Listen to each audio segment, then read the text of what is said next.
მივესალმებით მაყურებელს, ჩვენი მხარდამჭერები არიან სოკარი, სელფი და ტიშერტი და ჩვენი სტუმარი არის მწარე პოდკასტის შემქმნელი ნიკა ხოფერია. მოგესალმებით. ადამიანი, რომელსაც როგორც კი შევქმნი ეს პოდკასტია დავიწყე და ახლობით 1 წლის წინ იმის მერე ძალიან ხშირად ხვდება კომენტარებში, რომ მოიწვია, საინტერესო იქნება მასთან საუბარიო და მადლობა კომენტარების ავტორებს. ადრე ვცადეთ ჩაგვეწერა, აშინ არ გამოვიდა რაღაცა დროში შევდახდით. არა მარტო იყო პერიოდი, როცა რა თემაზეც უნდა გვესაუბრა, უკვე ახლო პერიოდში ნალაპარაკები მქონდა. მაგალითად, სად არის თავანებების საფლავი? ყოფილიყო რა. და ამასაც ალბათ შევეხებით, სად არის თავანებების საფლავი, თურმე რო ცნობილია, მეც ეს შენგან გავიგე და მეც ჩემთვისაც ეს წარმოდგენებში იყო და ბევრი სტუმარი, ის რომელიც ისტორიკოსებიან, ყვებიან ხოლმე ესეთ ამბებს. ჩემს გარდა, უამრავი ისტორიკოსია, რომელიც მოდიან. ნამდვილად საინტერესო პოდკასტი არის, აღწერში იქნება მითითებული ლინკი. და დავიწყოთ საუბარი იმაზე.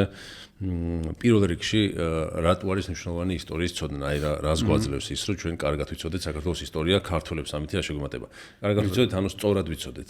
აი მაგას მაგალითი შეგვიძლია მოვიყვანოთ მარტივად, თუნდაც საბჭოთა პერიოდი და 90-იანი წლები, როდესაც ისტორიის ძალიან ესეთი რადიკალური ცვლილება მოხდა ისტორიოგრაფიაში, ჯერ ესეთი გააზრება, პრიორიტეტები, საერთოდ ისტორია ყოველთვის იყო პროპაგანდის იარაღი, ყოველთვის იყო პოლიტიკური იარაღი და შესაბამისად არის ჩვენთან შეგვიძლია ვთქვათ, რომ ორი მიმართულებით ვითარდება. ერთი არის ამ შემთხვევაში ის სამეცნიერო მხარე, რაც არის აკადემიური ისტორიოგრაფია, რომელშიც კვლევარები არ მუშაობენ იმის მიხედვით პოლიტიკური ინტერესები ვის მხარეს არის და ამ შემთხვევაში ასე შემდეგ, ანუ არ წარმოადგენენ მხარეს, უბრალოდ წერენ ისტორიას და უნდა იყვნენ მართალი ამ თავის ნაშრომთან და არის მეორე ნაწილი, რომელიც არის უბრალოდ პოპულისტი, ხო, რომელიც იყენებს პოლიტიკური მიზნებისათვის და ეს კატეგორია არა მარტო ამას აკეთებს, არამედ ასეც აღიქვამს ისტორიას, რომ ისტორია ეს არის მისი დანიშნულება რა, რომ შენ უბრალოდ უნდა გამოიყენო ის შენს ინსტრუმენტად და პოლიტიკურ იარაღად და აი გარკვეულწილად საქართველოში ეს ყოველთვის იყო ხოლმე პრობლემა რა, 20 საუკუნეში, 21 საუკუნეში დღესაც, ხო? და ამით манипуლირებენ ხოლმე ძალიან მარტივად. ანუ ადამიანებს ისტორიასთან აკავშირებთ, თქონდა ისტორიულ მეხსიერებაში, ხო, ილექება ეს ყველაფერი, რაც ჩვენ თავს გადავხვდა და არა მარტო ეს, არამედ ისაც მოვიდა აქამდე, ხო, ცოდნა.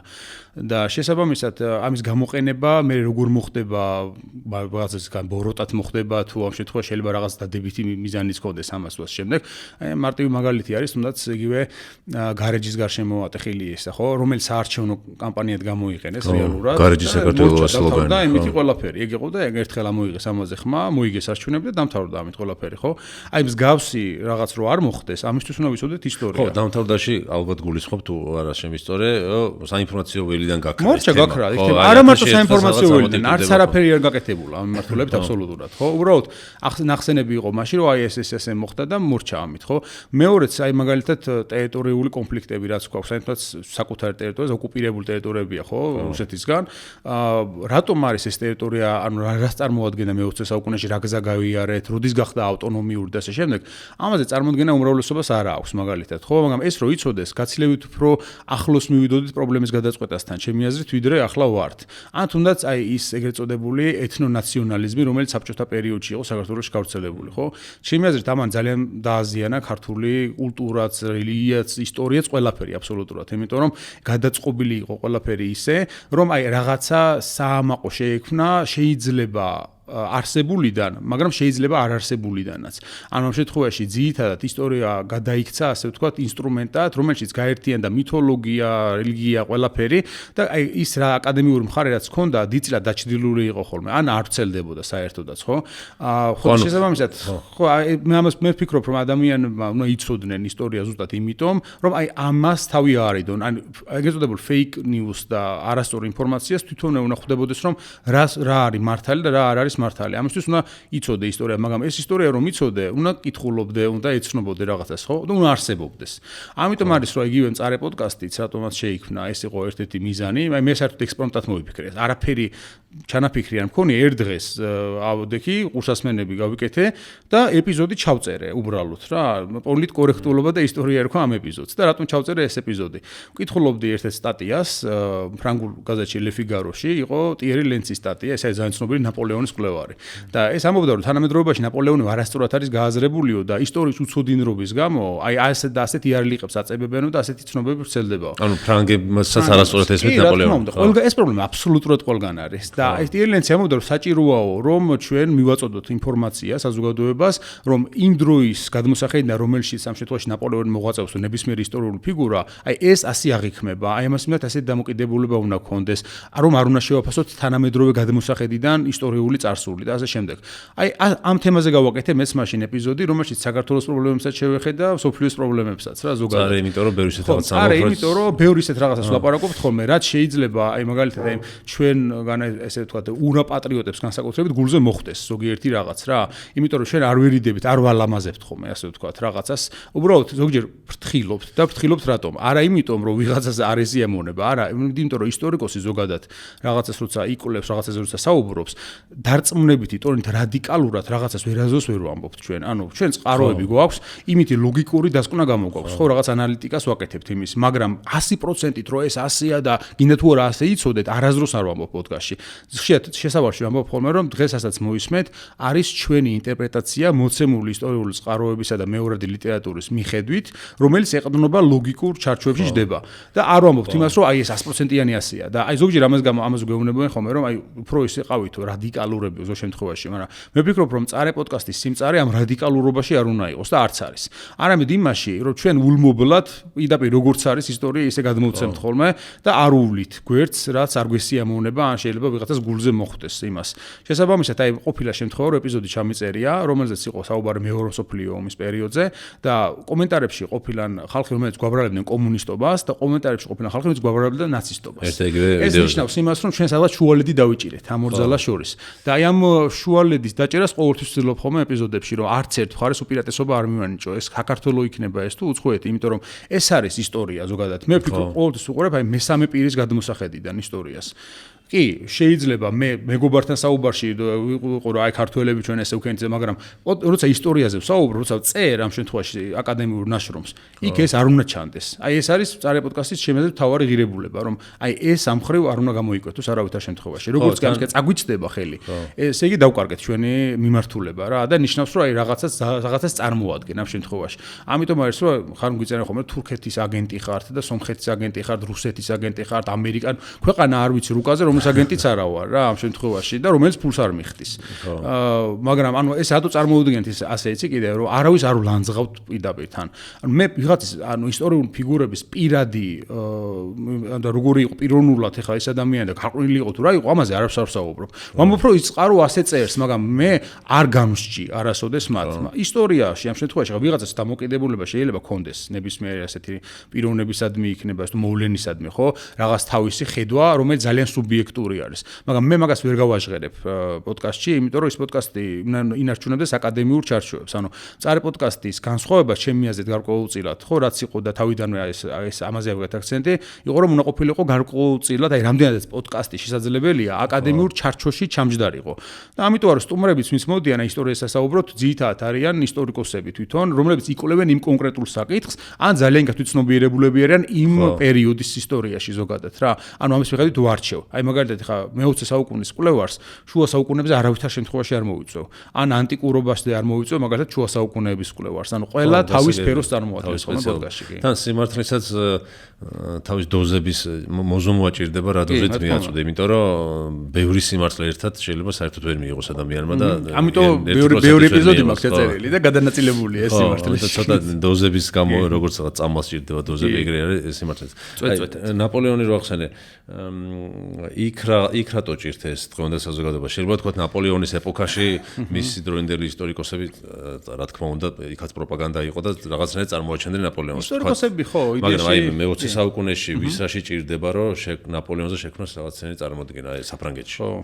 ჩემი აზრით ეს გარკვეულწილად პოლიტიკური იდეოლოგიების თემა არის რა, იმიტომ რომ ნაპოლეონი საერთოდ საფრანგეთისთვის არის ძალიან საკვანძო ფიგურა რა, რომელიც არის საფრანგეთის რევოლუციური და ნაპოლეონის ომები, ანუ ერთი პერიოდი რევოლუცია ეს დაახლოებით, ხო? ის არის შედეგი საფრანგეთის რევოლუციისა, რომელსაც მე მოყვა ეს ნაპოლეონის ომები, რომელიც არ იყო მის დაწყებული, მაგრამ იყო საფრანგეთის რევოლუციური ომების გაგრძელება, ანუ ამ შემთხვევაში რა, ერთიანი პროცესი არის. ასე რომ ნაპოლეონის როგორც არკეულ პიროვნების განხილვა, ასე ფრანგებს უფრო აინტერესებთ ეპოქა მისი, უბრალოდ იმიტომ რომ მის ეპოქაში ძალიან რადიკალური ცვლილებები ხდება. ჯერ მაგალითად რევოლუციის პერიოდში ძალიან რადიკალური იყო, ხო, ყველაფერი ადამიანებს სიკვდილით ჯიდნენ, არისტოკრატებს დევნიდნენ, უღლები ხეებზე ჩამოკიდეს და ასე შემდეგ, ხო, ფრანგებმა შეცვალეს უცებ ყველაფერი. მაგრამ ნაპოლეონი მოვიდა, მე რაღაცნაირად ის ძველი წყობიდან, ანუ რაც იყო საფრანგეთის სამეფო ძველი, ამ ძველი რეჟიმსაც იძახდნენ ფრანგებმა, ხო, დააბრუნა ბევრი რაღაცა უკან და შეურწყა აი ამ რევოლუციურ სიახლეებს. ისე რომ აი რაღაცა ბალანსი დაეჭირა ამ ორ შორის. მაგალითად ეკლესიასთან კონკორდატი გააფორმა. ანუ ეკლესია რომელიც საერთოდ განდევნილი იყო საფრანგეთიდან დააბრუნა საფრანგეთში, ოღონდ აღიარა ფრანგთა უმრავლესობის რელიგიად და არა სახელმწიფო რელიგიად ამ შემთხვევაში. აი ესეთ ზომიერებას იჭერდა, რომ აი იქით ამ ხარეთს მოეგო გული რესპუბლიკელებისთვის და გარკვეულწილად აი ძველი არისტოკრატიისთვის, რომელსაც ამნისტიაც გამოაცხადა ამ შემთხვევაში. ან ფრანგები მის განსჯაში ყოველთვის არიან ხოლმე განსხვავებულები ძალიან, ანუ ერთი მხარე ამ შემთხვევაში ძალიან საწინააღმდეგოდ არის განწყობილი, რომ ნაპოლეონი იყო დამპყრობელი, ნაპოლეონი იყო ტირანი, მან უამრავი ადამიანი შეიწირა და ასე შემდეგ. არის მეორე ნაწილი, რომელიც პირიქით ძალიან დადებითად წაღიქომს მას, რომ ის იყო დიდი მმართველი, რომელიც უამრავი ცვლილება შემოიტანა, კოდექსი მიიღო და ასე შემდეგ, ხო, დიდი ცვლილებები მოიტანა. და არის ისტორიკოსები ამ შემთხვევაში, რომლებიც ამას შორის იჭერენ ხოლმე ზომიერებას ძალიან. ანუ ისინი ნაპოლეონის მიმართ არ წერენ, რომ მაგალითად ის ცუდი პიროვნება იყო, ან აი ეს რახან გააკეთა, ესე იგი ესეთი და ასე შემდეგ. ანუ ისტორიკოსი უბრალოდ წერს ისტორიას ამ შემთხვევაში, ხო? დანარჩენი სუბიექტური პირადი დამოკიდებულება ისტორიულ ნაშრომში არ იწერება, ეს შეიძლება დაწერო მხატვრულში ამ შემთხვევაში.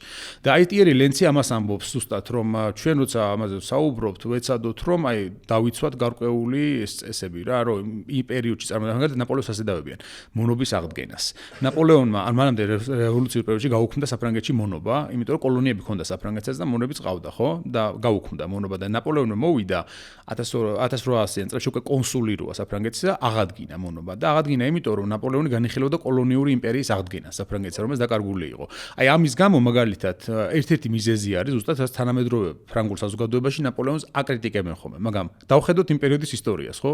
ყველა ევროპულ სახელმწიფოში არის მონობა და ზოგიერთი საერთოდაც ამაზე ეყრდნობა მისი ეკონომიკა, ხო? კოლონიები ხო თავიდან ბოლომდე მონუშრომაზეა ამ შემთხვევაში განსაკუთრებით, ინგლისი იქნებოდა ეს თუ ამერიკის შეერთებული შტატებში ამდენი ხანი იყო, ხო, ამის მერე კიდე ამდენიმე ათეული წელი. ასე რომ ის რაც მაგან გააკეთა მაშინ არაფრით გასაკვირი არ იყო იმ ეპოქაში და არც არავინ განსაზღვრავდა ამით, რომ აი ეს არის ცუდი ადამიანი, იმიტომ რომ მონობა აღადგინა. ხო, მაგაზე პასუხი არის, ხო, შენ რომ მაშინ დაბადებული იყავი, იბრძოლებდი მონობის საწინააღმდეგოდ. ხო, აი ამაშია საქმე. ანუ ამას ამბობდა ტიერი ლენცის ამ შემთხვევაში და ფრანგებიც ძირითადად ვისაც ეს პრობლემა აქვს, თანამედროვე გადმოსახედიდან უყურებენ ხოლმე. უმეტესწილად ესენი არიან ხოლმე რადიკალი მემარცხენე ნაწილი უფრო მეტად რა.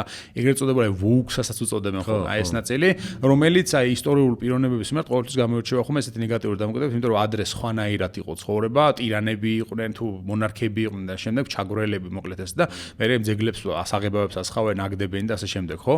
მაგრამ ის არის ისტორიის ნაწილი ამ შემთხვევაში, ის ადამიანები, ის ეპოქა და მაშინ რაც მოხდა, არის იმ ეპოქის რაღაც ნაწილი და ის დაილექა ჩვენ ისტორიულ მეხსიერებაში და ჩვენ დღეს რო ასე რო ვფიქრობთ, რომ ის ცუდია და ეს კარგია და შემდეგ გარკვეულწილად იქიდანაც მოდის, ხო? ის რომ ვიცით, იმიტომ ვიცით, რომ მონობა როგორი იყო მაშინ თქვა რაღაცა და დღეს ხანეათ ვიქცევით ამ შემთხვევაში. ასე რომ მე ვფიქრობ, შეიძლება 200 წლის მერე ჩვენი გადმოსახედი იყოს საშინელება, რასაც დღეს ვაკეთებთ. არის ჩემთვის ისტორიასთან ბრძოლა. ანუ ისტორიას ომი არ უნდა გამოუცხადო ამ შემთხვევაში რა. ის უნდა ისწავლო. უბრალოდ, აი თუნდაც იგივე მესამე რაიხის პერიოდი, ხო, გერმანიაში. ძალიან ტაბუდადებული თემა არის გერმანიაში და უჭირთ ამაზე წერაც და სერიოზულად ან თუ დაწერენ ხოლმე რაღაცას. მე 200 გვერდიანი კომენტარები მოყვება უკან, რომელშიც თან წუწუნებენ, რომ აი ჩვენ კი არ ვამართლებთ რამეს და ანუ ამ შემთხვევაში რაღაცა ის გაუჩნდათ რა, დანაშაული შეიძლება, ხო, კომპლექს გერმანელებს, რომლების გამოც ამაზე ვერ მუშაობენ. მაგალითად, მეინკამპი რო გამოვიდა ხელახლა, ჰიტლერის ჩემი ბრძოლა, ახალ გამოცემაში უამრავი კომენტარი ახლავს და ეს წიგნი რაც არის, ორი იმდენი კომენტარები მოყვება, იმას რომ მისი თითოეული მუხლი გაკრიტიკებული ამ კომენტარებში, ამ ტექსტი კი არ გაძლევს, არამედ გეუბნება რატომ იყო ის არასწორი ამ შემთხვევაში. ეს გასაგებია, რატომაც ხდება, იმიტომ რომ ისტორიული მეხსიერებიდან გამომდინარე არის თავისთავად, მაგრამ ის რომ გერმანიის კონტექსტი და რომ ის ხალხი როგორ წაიკითხავს ამას და ამიტომ აი მაგას ვამბობ მე, რომ ისტორიასთან ბრძოლა კი არ არის საჭირო, უბრალოდ გავიაზროთ, ვისწავლოთ და ბევრ რამეს უკეთესად დავინახავთ თანამედროვეობაში, რა საიდან გამომდინარეობს. აი მიზეზ-შედეგობრივი კავშირი, ანუ ისტორიის გარეშე არ ვიცი, მე წარმოუდგენელი მგონია, რომ რაც გავაკეთე. კაი, საქართველოში დავუბრუნდეთ. აი შენ წარმოდგენაში როგორიც არის საქართველო რა თელი ისტორია რო გაიაზრო რა თავისი რაღაცა ეპოქებით აი საქართველო რო აიღო დღეს საშუალო სტატისტიკურ ქართულს დღეს რამდენად სწორად ვიცით ეს საქართველო რამდენად სწორად გვაქვს წარმოდგენა ხო ისე მართალია 100% რა თქმა უნდა ვერ ექნება მაგრამ აი რაღაც შეიძლება 5-ია თუ 30 მე ჩემი აზრით საქართველოში ისტორია უყვართ ანუ უყვართ ისტორია ვერ ვიტყვი რომ აი ქართველებს ისტორია არ აინტერესებთ მაგალითად რა უყვართ კი ისტორია მაგრამ ამ ისტორიის გარკვეული ვერსია ეს გარკვეული ვერსია ძირითადად ეფუძნება რამდენიმე ისტორიულ მოვლენას რომელიც ასე თუ ისე აქცენტირებული არის ხოლმე და იყო თუნდაც მე-20 საუკუნის მანძილზე თუნდაც ახლა რომელიც გარკვეულწილად დაკავშირებული არის ასევე იმასთან რომ საქართველოს რაღაც პერიოდში იყო ასეთი ისეთი და ასე შემდეგ ხო არის ოქროს ხანა მაგალითად ძალიან პოპულარულია და ყველა მის რომ დავით აღმაშენებიდან დაიწყო ოქროს ხანა და თამარის შესახებაც ყველა მის აშენ არის ისტორიული პერიოდები რომლებიც თითქმის არავინ არ იცის საქართველოში და არც აინტერესებს და კი არა ისტორიკოსები ძალიან ნაკლებად იკვლევენ აი მაგალითად საქართველოს დაშლის შემდგომი პერიოდი აი მე-15 საუკუნეში საქართველოს იურიდიულად 1490 წელს დაიშალა სამეფო სამთავროებად აი მაგიდან მახსოვს სკოლის ისტორიიდან რომ უკვე ბუნდოვანდება ჩემთვისაც უკვე ისე აირია ყველაფერი სანამ ერეკლე მეფემდე ფაქტობრივად აი რო კითხო მაგ პერიოდის რომელიმე მეფე ან ერთ ფიგურას დაგისახელებენ ეს ფიგურა არის გიორგი სააკაძე და რატომ გიორგი სააკაძე იმიტომ რომ გიორგი სააკაძე რომელიც მე-20 საუკუნეში მოხდა მისი წამოწევა მე-19 საუკუნეში მე-18 საუკუნეში მანამდე გიორგი სააკაძე რა თქმა უნდა ხა გარკვეულმა წრეებმა იცოდნენ და ახსოვდათ მაგრამ ის არასდროს არ ყოფილა ასეთი პოპულარული ფიგურა მისი წამოწევა მოხდა 40-იან წლებში ისიც დაჭირდა იმაში იმიტომ რომ პროპაგანდას დაჭირდა და დაჭირდა რა თქმა უნდა საბჭოთა კავშირის ლიდერს როგორც დაჭირდათ მაგალითად იგივე პერიოდში ალექსანდრე ნეველის და რაში გამოიყენეს ეს გიორგი სააკაძის დიმიტრი დონელის წამოწევა და ასე შემდეგ ხო ანუ იმ ადამიანების მე ვფიქრობ რომ ბაგრატიონის წამოწევა სამ პერიოდში მოხდა სხვადასხვა ახლა ბაგრატიონი დიდი გენერალი იყო თავის დროზე ხო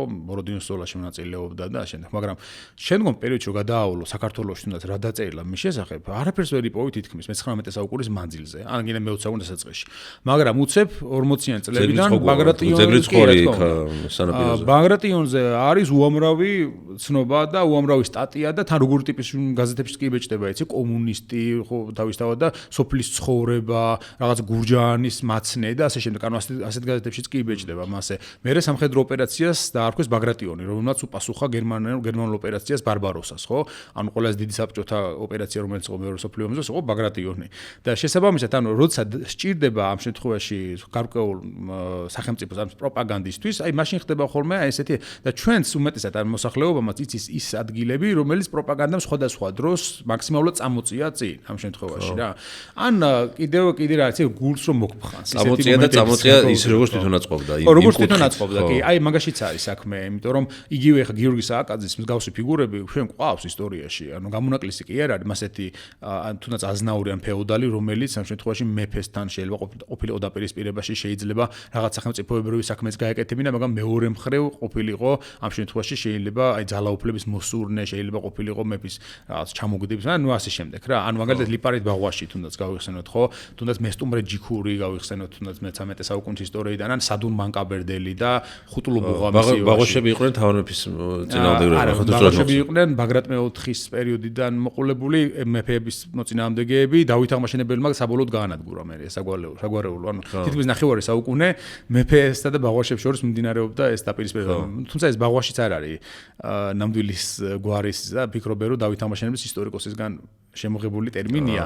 ბაღვა არის ქვეწარმავალი კუ ძველ ქართულად და აი გვარის დასამცირებლად გამოყენებული იმას ფიქრობენ რომ არის და არა რეალური გვარი ამ შემთხვევაში ეს ვერსიაც არსებობს ამასთან დაკავშირებით. ანუ თუ დაჭირდებოდა ამ შემთხვევაში სახელმწიფოს, თუ დაჭირდებოდა პროპაგანდას, შეიძლება ლიპარიტ ბაღვაში ყოფილიყო გიორგი სააკაძის დონეზე აყვანილი ამ შემთხვევაში ან ნებისმიერი სხვა ისტორიული ფიგურა და ჩვენი ისტორიული ცოდნაც აი ვინც ახლა პროფესიონალურად არ სწავლობს ისტორიას ძირითადად შემოიფარგლება ხოლმე აი ასეთი პიროვნებებით და ისეთი მოვლენებით როგორიც არის მაგალითად რამდენიმე დიდი ბრძოლა რომელიც ქართველებს აქვს ჩატარებული შამქორი, ბასიანი, მარაბდა, წანისი, დიდგორი და ასე შემდეგ აი ეს დიდი ბრძოლები რაც არის ხო ან ანტიკურობის შესახებ ხო საერთოდ თუნდაც აი ანტიკურობა ჩვენთან სერიოზულ პრობლემას წარმოადგენს იმიტომ რომ წყაროები ქართული ჩვენ ანტიკურობაზე გვაქვს მრავალი საუკუნის მერე დაწერილი ძალიან ბევრი ხნის მერე 1000 წლის მერე ფაქტობრივად რა შესაბამისად გვიწევს გამოყენება მარტო მანამდე არსებული ბერძნულ-რომაული წყაროების და ლიტერატურისა და ნუ ამან გარკვეულწილად მოახდინა ზეგავლენა კიდევაც იმაზე რომ აი ჩვენთან ანტიკურობა ცოტა უფრო ისეა რა ანუ მაინც გარკვეულწილად ჩვენთან ცოდნა ანტიკურობაზე შემოიფარგლება რით ხოლმე კოლხეთი ოქროს საწმისი არგონავტების მითი აიეტი მედია და ასე შემდეგ რომელიც იდეაში პრეანტიკური არის უფრო მეტად ვიდრე ამ შემთხვევაში ანტიკური და მე ფარსმან ქველი რომელიც რომში ჩადის და ანუ ამის გამო რო იქ ძეგლი დაუდგეს და ასე შემდეგ რა თქმა უნდა პოპულარული ფიგურაა და იგივე ფარნავაზი რადგან ეს შექმნის სახელმწიფოს მაგრამ ну არის რაღაცები რაც ამ ფიგურებზეც არასწორად ვიცით და გააზრებული გვაქვს რა ბევრი რაღაცა შელამაზებულია ბევრი რაღაცა თითიდან გამოწოვილი ინტერპრეტაცია არის აბსოლუტურად ან შეიძლება არაფერ ყარს არ ეყნობოდეს ეს ინტერპრეტაცია მაგრამ ვიღაცას რო თქვა მოეწონათ იმიტომ რომ აი ეს ჩვენ გვაწყობს რაღაცნაირად და სიამოვნებს და შესაბამისად მოდი სწორი იყოს ეს და ჩავთვალა ასე ხალხმა და მე ეს გადაიქცა რაღაცა ერთ უტყუარ ვერსიად ისტორიისა რაც სინამდვილეში ისტორიაში არ არსებობს ერთი უტყუარი ვერსია ისტორიისა ყველა ეპოქაში ისტორია ინტერპრეტაცია ხდება რამდენი ისტორიკოსიც არის იმდენი ინტერპრეტაცია შეიძლება არსებობდეს ისტორიისა მაგრამ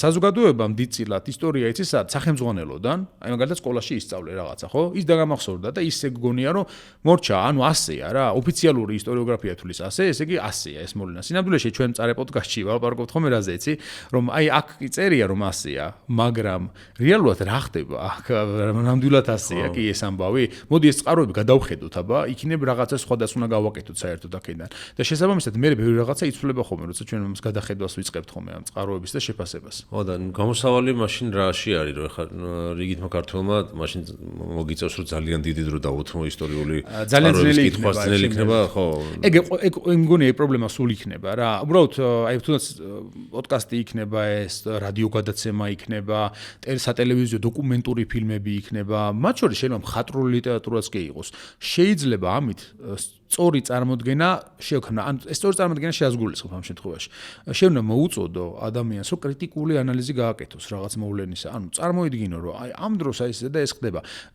და შესაძლებელია რომ ეს ასე მომხდარიყო ანუ შენ რაღაც მიზეზშედეგობრივი კავშირი უნდა გააკეთო და ლოგიკური ბმა ისტორიულ მოვლენებს შორის მაგრამ პრობლემა რა არის იცი როცა მარტო ამ მოვლენაზე იცი რაღაც ერთი ინფორმაცია ეს ასე მოხდა მაგრამ იმის გარშემო რეები იყო სამეზობლოში რა ხდებოდა და ეს ყველაფერი გარშემო არის რა თქმა უნდა ძალიან ძნელია რომ მე იქ რაღაცამ დაგაფიქროს რომ აი მოდი იქნება ეს ასე არ არის იმიტომ რომ აი გვერდით სახელმწიფოშიც ამ დროს რაღაცა ხდება და იქ სხვანაირად მოხდა ეს მოვლენა და აქ როგორ მოხდებოდა ასე შეიძლება ამან დაგაფიქროს მე ჩვენთან შედარებითი მსჯელობაც ძალიან იშვიათია ხოლმე ისტორიაში ან შეიძლება ძალიან მნიშვნელოვანია რა წარმოიდგინეთ ჯვაროსნულ ეპოქაში ხდება მაგალითად მე-11-მე-12 საუკუნეებში ახლო აღმოსავლეთში ბიზანტიაში იმაშო რაღაც მოვლენები და საქართველოში უცებ ხდება რაღაც რადიკალურად ისეთი ხალხი შეიძლება იყოს ისტორიულ წყაროს ჩაწერი, რომელიც იმ დროს საერთოდ რუკაზე არ არიან და არ არსებობენ.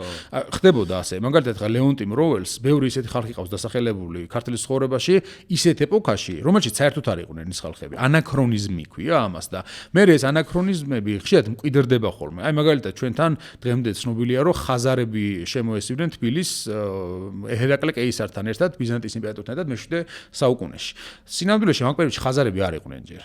მაგრამ ქართულ ისტორიოგრაფიაში ხაზარები წერენ რატო? იმიტომ რომ გვიან არის დაწერილი და იმ გვიან ხაზარები იყვნენ უკვე არსებობდნენ იმ ტერიტორიებზე, სადაც მანამდე სხვა ხალხი ცხოვრობდა. ასე რომ იმის სახელი აქვს. ანუ ჩვენთან რა თქმა უნდა ხა ამის გადახედვას ხა უბრალოდ ადამიანი რომელიც ისტორიკოსი არ არის, რატო დაიწყებს ამის გადახედვას, ხო? ამიტომ იმ სახელმძღვანელოში იქნება თუ სადაც იქნება, უნდა ვეცადოთ რომ მაქსიმალურად ესეთი ინფორმაცია მივაწოდოთ რომ არ იყოს მიკერძოებული, ძალიან სუბიექტური და მაქსიმალურად ეფუძნებოდეს თანადროული ეპოქის იმას, რა ქვია, რეალიებს. ანუ ჩემი აზრით კიდევ ერთი პრობლემაა ხოლმე ჩვენთან რომ ეპოქების მიხედვით არ არის ისტორიის ამ შემთხვევაში რაღაცა სახის შექმნა. აი მაგალითად ანტიკურობას თავისი ნიშნები აქვს რაღაცა. შუა საუკუნეებს თავისი, მე ახალს და უახლეს თავისი, ანუ ინდუსტრიული და აგრარული ეკონომიკაც ძალიან განსხვავდება. აი ეს ამის ახსნა უნდა მოხდეს გარკვეულწილად, რომ აი ამათ შორის რაღაცა ის დიფერენცირება მოახდინოს ადამიანმა. თან საკუთარი ისტორიის პატივისცემაც არის, რაც უფრო მეტად ჩაეძიები და ეცდები რომ ზუსტი ამბავი გაიგო, უფრო მეტად პატივისცემა მითი რა მე მახსოვს. ნიკოს პოდკასტში იყო ისტორიკოსი სახელი და გვერდი დამოვიწყო სამწუხაროდ ლაპარაკობდნენ ომებზე როგორ გადაჭარბებული წარმოდგენა და როგორ იყო და მაგალითად იყო შეიძლება ხო და მაგალითად რომ დიდგორიზე რო გვაქვს წაკითხული 300,000-იანი ჯარი წამოვიდა და აქედან რაღაცა გაბუქებული მეც ესე მქონდა წაკითხული სკოლის წიგში და ესე მახსოვდა რა და მე იქ რო ხსნიდა რომ ამ ხელა ჯარები არ არსებობდა 300,000-იანი დღეს რუსეთ-უკრაინის ომში შეიძლება არ იყოს მაგხელა არმია რა და მე რო იქ რო საუბრობს ამ ხელა არმიის თავმოყრა შეუძლებელია მივხვდი რომ ბევრი რაღაც მომატყუეს დიდგორის ბრძოლაზე მაგრამ ანუ პირიქით მგონია რომ ეს ამითი აკნინებ თვითონ იმ ფაქტს დიდგორის ბრძოლას, როცა ესე გადაჭარბებულად მოიტყუები და რაღაცა ზღაპარივით მოყვები რა, ჯობია მეტად ვიცოდეთ სიმართლე რა იყო რა. თქვა ციგვილი ამაზე ერთი-ორი სიტყვით. საერთოდ აი ამ რიცხვებზე საუბარი საქართველოში ძალიან პრობლემური არის რა, იმიტომ რომ ჯერ ერთი როცა ამას ამბობ, სერიოზული არგუმენტაცია გჭირდება. ამდენი არგუმენტის მოსმენა რამდენ ადამიანს ენდომება საქართველოში. ანუ ჯობია რომ პირდაპირ იცოდე 600 და 900,000, ვიდრე წაიკითხო 100 გვერდიანი წიგნი იმაზე, თუ რატომ იქნებოდა 600,000 ან 900,000, ხო? შესაბამისად არც უნდათ ხოლმე რა ამის მოსმენა გაგება და ასე შემდეგ და არა და ხა მე მაგალითად პროფესიით ვარ სამხედრო ისტორიკოსი და სამხედრო ისტორიკოსის მომავლობა არის რომ ყველა მხრივ შეისწავლოს რაღაც ისტორიული მოვლენა სამხედროში ომი იქნება ეს თუ კონკრეტული ბრძოლა და იქ დაადგინოს როგორც არმიათა რიცხოვნობა ისე შემადგენლობა და ასე შემდეგ ხო აი მაგალითად ჰანს დელ ბრუკი ეს იყო ცნობილი პრუსიელი სამხედრო ისტორიკოსი რომელსაც აქ დაწერილი წიგნი პოლიტიკური ისტორია სამხედრო ისტორია პოლიტიკური ისტორიის ჩარჩოში ასე ქვია და აი ამ წიგნში ესეთ რაღაცას ამბობს რომ როდესაც ჩვენ ვიწყებთო ომის ან რაღაც სამხედრო ისტორიული მოვლენის კვლევას უნდა დავიწყოთ პირველ რიგში არმიების კვლევით თუ ეს შესაძლებელია რიცხოვნობის კვლევით უნდა დავიწყოთ ეს ყველაფერი იმიტომ რომ ძირითადად იმარჯვებს ის მხარეო რომელსაც უფრო მეტი არმია ყავს მაგრამ ხა შუა საუკუნეებში ეს ძალიან პრობლემური საკითხი არის რა ზოგადად ამას თვითონ დებრუკიც აღნიშნავს რომ იქ არის რიცხვები არა იმის მიხედვით რომ ისტორიკოსი დათვალა ეს და დაადგინა რამდენი კაცი არა არამედ იდეოლოგიური თვალსაზრისით აი მაგალითად მარტივი მაგალითი რომ მოვიყვანოთ მანასკერტის ბრძოლა არის შუა საუკუნეების ერთ-ერთი უდიდესი ბრძოლა 1071 წელს მოხდა ბიზანტიის იმპერიასა და სელჩუკთა სასულთნოს შორის და ამ ბრძოლაში ესეთი რაღაც ხდება რომ ბიზანტიური და თურქული წყაროები ორივე გვაქვს. თუ ერთგან წერია რომ ბიზანტიის იმპერატორი და თურქები წერენ რომ ბიზანტიას ყავდა 200,000 კაცი ამ ბრძოლაში და თვითონ ყავდა 12,000 რაღაც 10-12,000. ბიზანტიელები წერენ რომ იმათ ყავდათ დაახლოებით 40-50,000 და თვითონ ყავდათ 20,000 დაახლოებით რაღაც. ანუ მსგავსი რაღაც ანუ ყველა მხარე თავისებურად წერს ამაზე. მე მაგალითად არის შემთხვევა როდესაც შეიძლება პირადმა შტაბ-ჭდილებებმა ზალკეულ ან ფიგურას მიწერს ამა თუ იმას შეაცვლევინოს სტილი. მაგალითად აი გოტი ანტიოქიელი, რომელიც წერს თავის დროზე ჯვაროსნებისა და სელჩუკების ომებზე და ასახელებს ძალიან რეალურ რიცხვებს. იქ ამბობს რომ ჩვენ 200 რაინდი ყავდა და 2000 ქვეითი და იმათ ყავდა თავის 3,000 კაცი სულ და ასე შემდეგ, ხო? უცებ ისე როცა მარცხდებიან ჯვაროსნები აგერ სანგუინის ბრძოლაში, ეს არის 1019 წელს და იღუპება როჯერ სალერნოელი ანტიოქიის მთავარი. უცებ იცვლის სტილს, თვითონ ტყვეჩავარდება გოტიას ხოდაშორის და გაათავისუფლებენ მე იქიდან. და ამის შემდეგ მაქსიმალურად აი მისი мотивация არის რომ რაც შეიძლება აი მუსლიმების განადგურება ნახოს ასე ვთქვა. და ამის მე რიცხვები რომლებითაც ისინი იბძვიან, მაგრამ მარცხდებიან, ხდება 10 მაგდენი რაც მანამდე ყავს დასახელებული. ერთ წელიწადში შეიძლება ერთ წინაწესო 10,000 კაცი ყავდა, მეორე წელს 900,000 კაცი ყავს უკვე რა. ეს პროპაგანდისტები ერთი არხიდან მეორე არხზე გადადიან სამუშაოდ, ეგრე არის. ჩვენ საუბრობდით ლაშა გიორგის მონღოლებთან ბრძოლაზე და ჟამთამწერი რომელიც ძალიან ლაშა გიორგის ასე ვთქვათ ლანძღავს საკმაოდ ხო და ამბობს რომ მის პერიოდში ხდება დაკნინება და ნუ ამ შემდეგ და რატომ? იმიტომ რომ მახან დამარცხდა, ასეთო დამარცხებული რაღაცა რო ხდება უბედურება შუა საუკუნეების ისტორიკოსი ამას ხდის პროვიდენციალურად, ანუ რელიგიური თვალსაზრისით, რომ ესე იგი შენ თუ დამარცხდა, ესე იგი ღმერთმა დაგსაჯა და რატომ დაგსაჯა ღმერთმა? ესე იგი კარგად არ იქცეოდი. ამიტომაც ის განსაკუთრებულ ყურადღებას აქცევს, რაც უდათ იქცეოდნენ ლაშა გიორგი და რუსუდანი და ამიტომაც ჩვენ ვიცით კიდეც უფრო მეტი რომ აი რო ხა დღეს რომ ამბობენ ხოლმე რომ აუ ეს რაც უდი მეფე იყო ხო რომელიღაცა და ჩამოთვლია ხოლმე რომ სვამდა იმას აკეთებდა განა წინა მეფეები არ სვამდნენ და ყველაფერს აკეთებდნენ მაგრამ იმ დროს ომი მოგებული გვაქვს შესაბამისად გამარჯვებულს ეპატიება არც მემატიანე წერს რომ ასე შვებოდა და ისე შვებოდა მაგრამ ეხა ჟამთა აღწერელი მაგალითად 100-ლოვანი მატიანება სულ მისი რა ანუ გიორგი წყინვალემდეც არ არის მისული თითქმის ხო მას რო სხვა მეფეებზეც დაეწერა და ცოდნა ქონდა და დარწმუნებული ვარ ბევრად სხვანაირი იქნება იმიტომ რომ მას ეგეთი სტილი ქონდა ანუ ის უფრო დეტალებს აქცევს აძლევს ყურადღებას. ანუ შეიძლება ისტორიკოსზე ძალიან ბევრია დამოკიდებული როგორ დაწერს ის. სამეფო მატიანე მაგალითად, აი ამ ბრძოლების შემთხვევაშიც ხო ყოველთვის მოწინააღმდეგეს რიცხოვნობას და შემდეგ ძალიან აზვიადებს. ჟამთამოწერელი პირიქით ქართველების რაოდენობას აზვიადებს მონღოლებთან ბრძოლაში. რატომ? იმიტომ რომ რახან ღმერთმა დაგვსაჯა ჩვენ 90,000 კაცის რო ყოლოდა იმ 10,000 მონღოლთან მაინც წავაგებდით იმ ბრძოლას. იმიტომ რომ ჩვენ არ ვიყავით ღირსები და ჩვენ დასაჯელად მოვიდნენ ისინი ღმერთისგან მოვლენილები. შესაბამისად, აი ასეთ დროს შეიძლება პირიქითაც მოხდეს, ანუ ამ შემთხვევაში ამის გაზრდა. ამიტომ როგორც ხედავთ, ეს არის ინსტრუმენტი უბრალოდ ეს რიცხვები და არა ის რომ ეს რეალურად ასე ასახულია. ერთადერთი სახელმწიფო რომელიც შეიძლება დასკვნა გამოვიტანოთ, რომ გარკვეულწილად რეალურ რიცხვებს ეფუძნება, ეს არის ბიზანტიის იმპერია. იმიტომ რომ ბიზანტიის იმპერია იყო რომის იმპერიის მემკვიდრე, რომელიც სისტემატიზებული ქონდა მთელი ეს და იქ არსებობდა მთელი იგი საარქივო დოკუმენტები და შემდეგ რომელშიც გაწერილი იყო ხოლმე რომ რომელ არმიაში რამდენი კაცი უნდა ყოფილიყო, რომელი სადმე მდგარიყო, რომელ პროვინციას რამდენი კაცის გამოყვანა შეეძლო და შემდეგ. მაგრამ ეგეც კი არ არის ხოლმე ზუსტი. რატომ? იმიტომ რომ ხაღალზე არსებული რიცხვი არასდროს არ არის რეალური რიცხვი და სამხედრო პოტენციალი არასდროს არ ნიშნავს რომ იმდენ კაც გამოიყვა, რამდენი სამხედრო პოტენციალიც გააქვს ამ შემთხვევაში, ხო? ნუ ამას გარდა გასათვალისწინებელი არის ხოლმე ჩვენ რის მიხედვით ვადგენთ დაახლოებით მასშტაბებს. არასდროს არ მithქვამს მე რომ აი ამდენი 1000 კაცი იყო ამ ბრძოლაში მეთქი. როცა ზუსტად არ არის ამისა. ისტორიული წყაროები რომც გქონდეს და წერდეს რომ ერთი ახლა წარმოიდგინე ერთი წყარო წერს 800,000-ია, მეორე 200,000, მესამე 30,000 და მეოთხე 200,000 რომელია ახლა იქიდან, ხო? შესაბამისად, ანუ ის რა უნდა გააკეთო, იცი, ეპოქის მახასიათებლების მიხედვით გამოითვალოთ დაახლოებით სამხედრო პოტენციალი. ახლა მაგალითად, ჩვენ მithulით რის მიხედვით, ერთი ის რომ არსებობს ორი ტიპის ეკონომიკა, ხო? ინდუსტრიული და აგრარული. აგრარული ეკონომიკა არის ის, რაც მე-19 საუკუნემდე იყო, სანამ ქარხნულად მოხდებოდა წარმოების დაწყება და ანუ ბრიტანეთში დაიწყებოდა ინდუსტრიალიზაცია. მაგრამ დიახ, სოფლის მეურნეობას დაფუძნებული ეკონომიკა, რომელიც ბევრად ღარიბია, ასე ვთქვათ. ამიტომაც ფეოდალურ სახელმწიფოებს არ ქონდათ შესაძლებლობა, რომ მუდმივი არმია ყოლოდათ. ის იწვევს არმიას, რომელსაც ფეოდალმა უნდა მოუყვანოს. ამ ფეოდალებიდან, საზოგადოებიდან რაღაცა ნაწილი საზოგადოებისათვის ომში წასვლა ევალება. ეს არის 1%, დაახლოებით 1-დან 1.5%-მდე ფეოდალიზმის პერიოდში. დაახლოებით ხა იმ პერიოდის მოსახლეობის დემოგრაფიული ხემაზე ზუსტად წარმოდგენა არ გვაქვს, მაგრამ ვიცით მასშტაბები, ქალაქების, სოფლების ასე შემდეგ და დაახლოებით მე აქედან ვითვლით რა რამდენი კაც შეიძლება ეცხოვრო. ან აღწერებია ხოლმე შემორჩენილი, რომელსაც ძალიან არასწორად ითვლიან ხოლმე ზოგჯერ.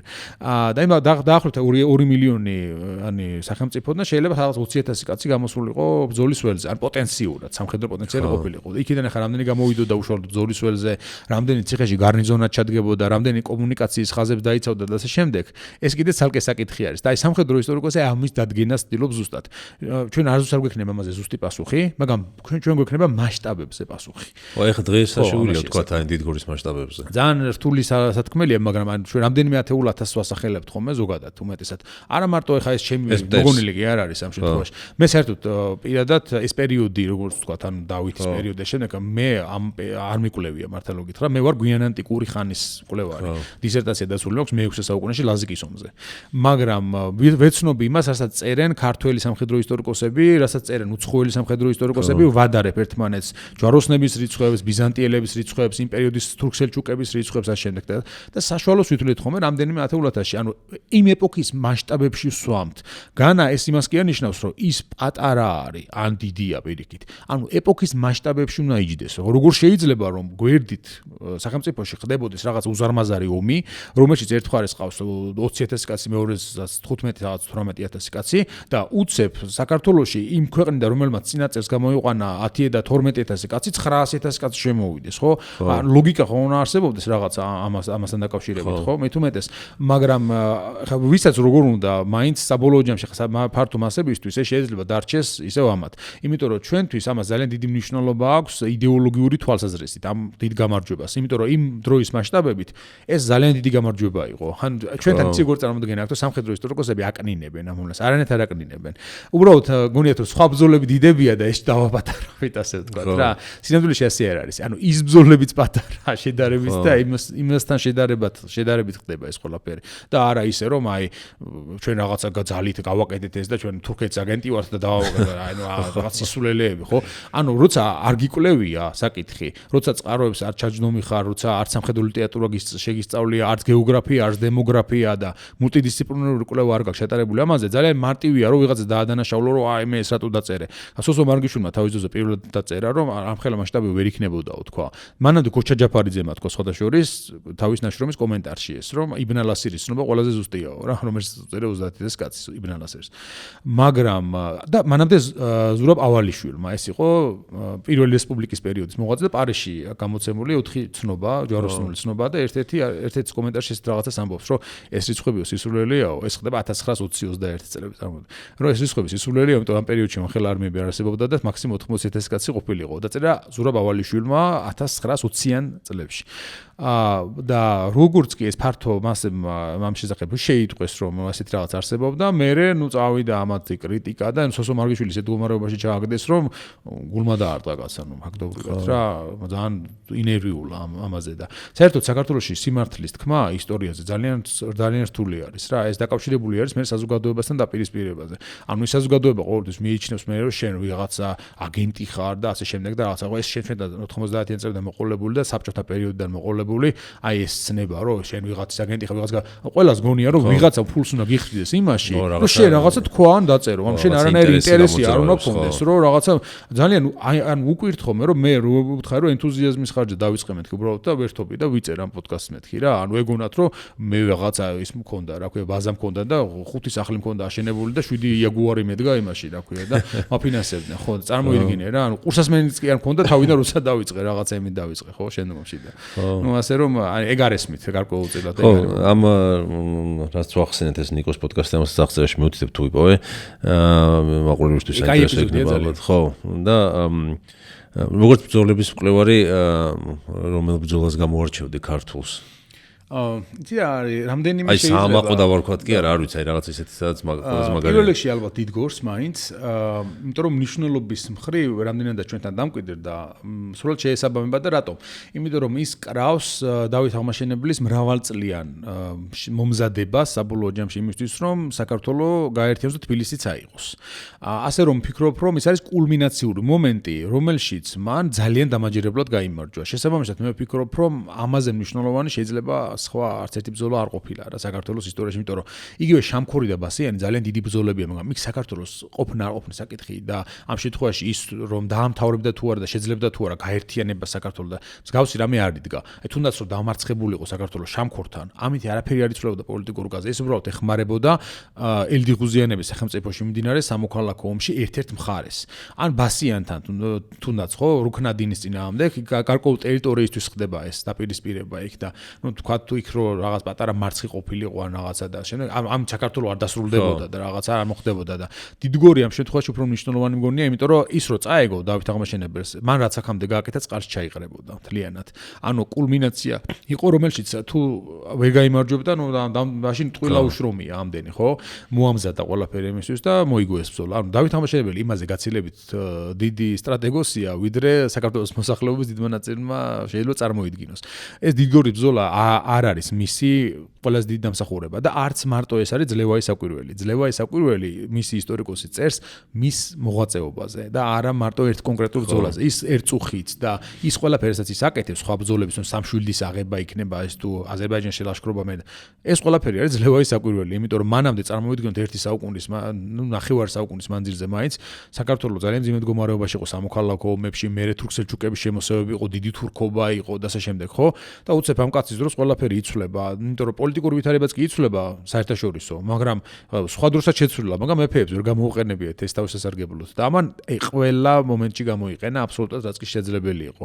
ასე რომ არ ამგონია რომ სამხედრო კუთხითაც მასზე საინტერესო სტრატეგოსი ჩვენ ყოლოდა. არა მარტო ამ შემთხვევაში, თუნდაც როგორ იღებს ქალაქებს, თბილისის გარშემო როგორ კრავს იმ თვითონ აი საბრძოლო სტრატეგიებიც თავისი იყო თუ ყავდა თქვა საერთოდ. აი ხა ბოლო პერიოდში გამოიცა ძალიან საინტერესო წიგნი ნიკიფორე მეორე ფოკა ეს იყო ბიზანტიის იმპერატორი და კრებული გამოვიდა მის შესახებ ლეიდენის უნივერსიტეტში ბრილის გამომცემლობაში ჰოლანდიაში, რომლის ერთ-ერთი რედაქტორი ამ კრებულის არის ქართველი სამხედრო ისტორიკოსი მამუკა წურწუმია, რომელიც არის ბრწყინვალე სამხედრო ისტორიკოსი აბსოლუტურად საერთაშორისო დონეზე რა.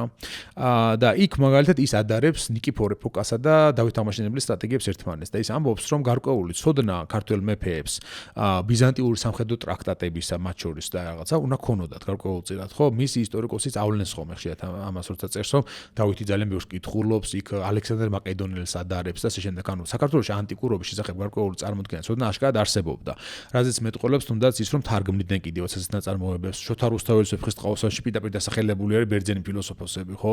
ასე რომ ფიქრობთ, რომ მამუკაწურწუმიაც რომ აი ბევრი რაღაცა შეიძლება გავდეს ბიზანტიური სამხედრო ტრაქტატის ამ შემთხვევაში იქ იყო სახელმძღვანელო ერთგვარი. როგორ უნდა მოიქცეს სხვადასხვა შემთხვევაში და დავითის ზოგიერთი ქმედება ზუსტად ძალიან კარგად ჯდება ხოლმე ამაში. რა თქმა უნდა, ამასთან ერთად თვითონ მხედავთავრის ნიჭი და გამოცდილება ძალიან დიდ როლს ასრულებს. ვერაფერი ვერ გასწავლის სამხედრო ხელოვნებას ყველაზე უკეთესად, ვიდრე შენი პირადი გამოცდილება. მაგრამ როცა რაღაც ხის გამოცდილებაც იცი, რა თქმა უნდა, ეს დამატებითი ცოდნა არის, ხო, შენი და ვფიქრობთ, რომ დავითიც გარკვეულწილად ამას ფლობდა ინფორმაციას იმაზე, თუ როგორ ხდებოდა ეკომის წარმოება, რა მეთოდები იყო, რა სტრატეგია იყო, რომელ მტერს როგორ უნდა ეომო, იმიტომ რომ ბიზანტიური სამხედრო ტრაქტატები გამოირჩევა ძალიან საინტერესო მიდგომით, რომ ყველა მოწინააღმდეგის მიმართ სხვადასხვანაირი რაღაცაა ხოლმე განხილული. მაგალითად, მავრიკიოსის სტრატეგიკონში წერია, რომელი ერი როგორია ხალხი, აი მაგალითად ფრანკები, ლანგობარდები, სპარსელები და შემდეგ, ანუ ხასიათიც როგორ აქვს, იგიც კი უწერიათ რა, ანუ სამხედრო ტრაქტატში, იმას როგორი ხასიათი აქვს. ისინი ამბობს, რომ უფრო ესეთი ამაყები, მრისხანები არიან, ამაზე ამბობს, რომ უფრო რბილი ხასიათი აქვს და შემდეგ, რატო იცი, ომის დროს შეიძლება ეს გარკვეულწილად იარაღი იყოს რა შენი. შესაბამისად, აი ასეთი ცოდნა თუ ამ შემთხვევაში არსებობდა ბიზანტიაში, ის არსებობდა საქართველოშიც, იმიტომ რომ ჩვენ ამ შემთხვევაში კულტურული თვალსაჩინით დაკავშირებული ვიყავით ბიზანტიის იმპერიასთან და სავარაუდოა რომ დავითსაც ეცოდინებოდა ეს სტრატეგემები ასე ვთქვათ და შეიძლება იყენებდა კიდევაც ძალიან აქტიურად თავის სამხედრო ხელოვნებაში.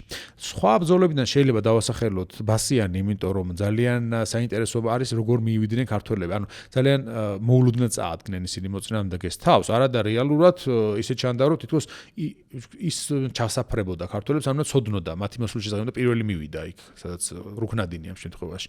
ამიტომაც აი დავით სოსლანის სტრატეგია იქ ძალიან საინტერესოა. იგივე შამქორის ბრძოლაში თუნდაც მან ძალიან უცნაური მანევრი გააკეთა. მოწინააღმდეგეს ერთი ფლანგი იყო ციხესიმაგრე, ანუ შამქორის ციხე, რომელშიც მათი გარნიზონი იდგა და იმ ფლანგიდან შეუტია. ანუ ისინი არ ელოდებოდნენ რომ ციხესიმაგრესთან გაივლიდა, რატო უნდა გაევლო, როცა შეიძლება იქიდან ჯარი გამოვიდეს და ზურგიდან დაესხას თავს, ხო? მაინც იქიდან შეუტია და პატარა ნაწილი ჯარისა გამოყო იმისთვის რომ ციხიდან გამოსული გარნიზონი შეეკავებინა. სამაგოთ ისინი არ ელოდებოდნენ რომ იქიდან ვინმე მოვიდოდა და მოიგო ეს ბრძოლა ამის წყალობით. ასე რომ ანუ გვაქვს ჩვენ საკმაოდ დიდი გამარჯვებები მიღწეული, რომელშიც აი ბევრი საინტერესო სამხედრო სტრატეგია ჩანს ხოლმე. იგივე სიმონ პირველის ბრძოლები, პარტიზანული ომის შესანიშნავი ნიმუში არის. იგივე მუსტაფა ლალაფაშას ლაშქარი როგორ აიძულა ფაქტობრივად რომ წასულიყო ქართლიდან. არადა ის იყო საქართველოს ისტორიაში ჩემი აზრით აი მე-19 საუკუნემდე ყველაზე დიდი არმია რომელიც საქართველოში შემოსულა იყო 1578 წელს მუსტაფა ლალაფაშას ლაშქარი, ოსმალური ლაშქარი, რომელშიც სუმცირე 100,000 სული იყო, ასე ვთქვათ, როგორც ოსმალები ითვლიდნენ. ოსმალები ითვლიდნენ როგორ 100,000 სული ნიშნავს, რომ იქ რაც არის, ადამიანია, ჯარისკაცი, მსახურია, ჯარისკაცია, ძროხაა, ცხარია თუ რაღაცა, ყველაფერი ერთად არის 100,000 სული. ამ შემთხვევაში და ძალიან საინტერესო მეთოდია დათვლისა. და იქიდან სუმცირე ხა 30-40,000 კაცის რო ყოფილიყო ჯარისკაცი, ეს საქართველოს მასშტაბებით ძალიან დიდი არმია იყო.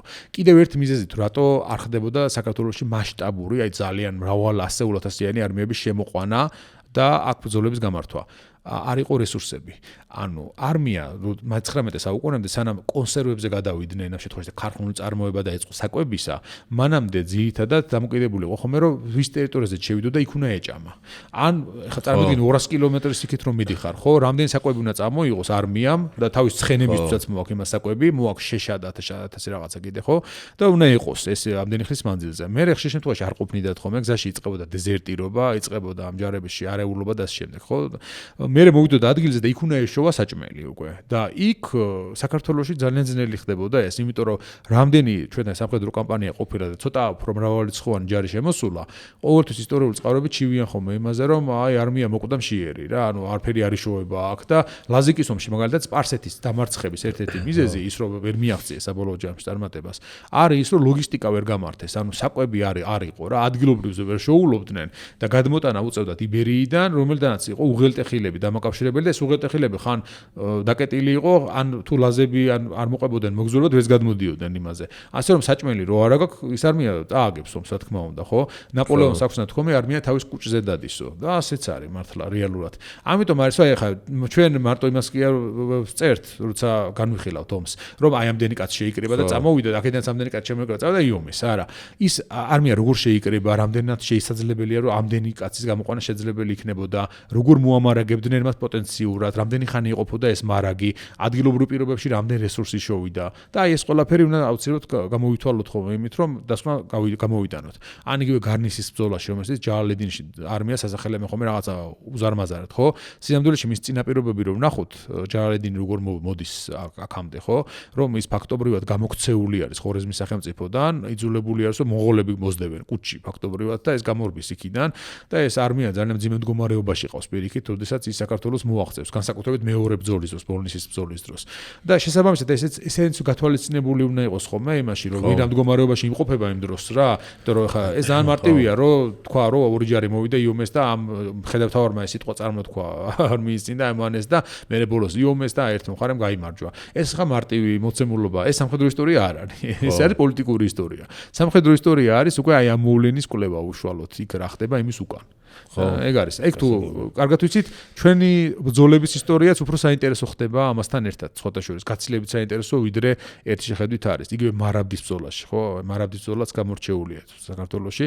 გიორგი სააკაძეს ამბობდა, რომ მოდი არ ვიომოთ აქ და პარტიზანულად ვიომოთ, ხო, რაც უფრო გამართლებული იყო მართლა.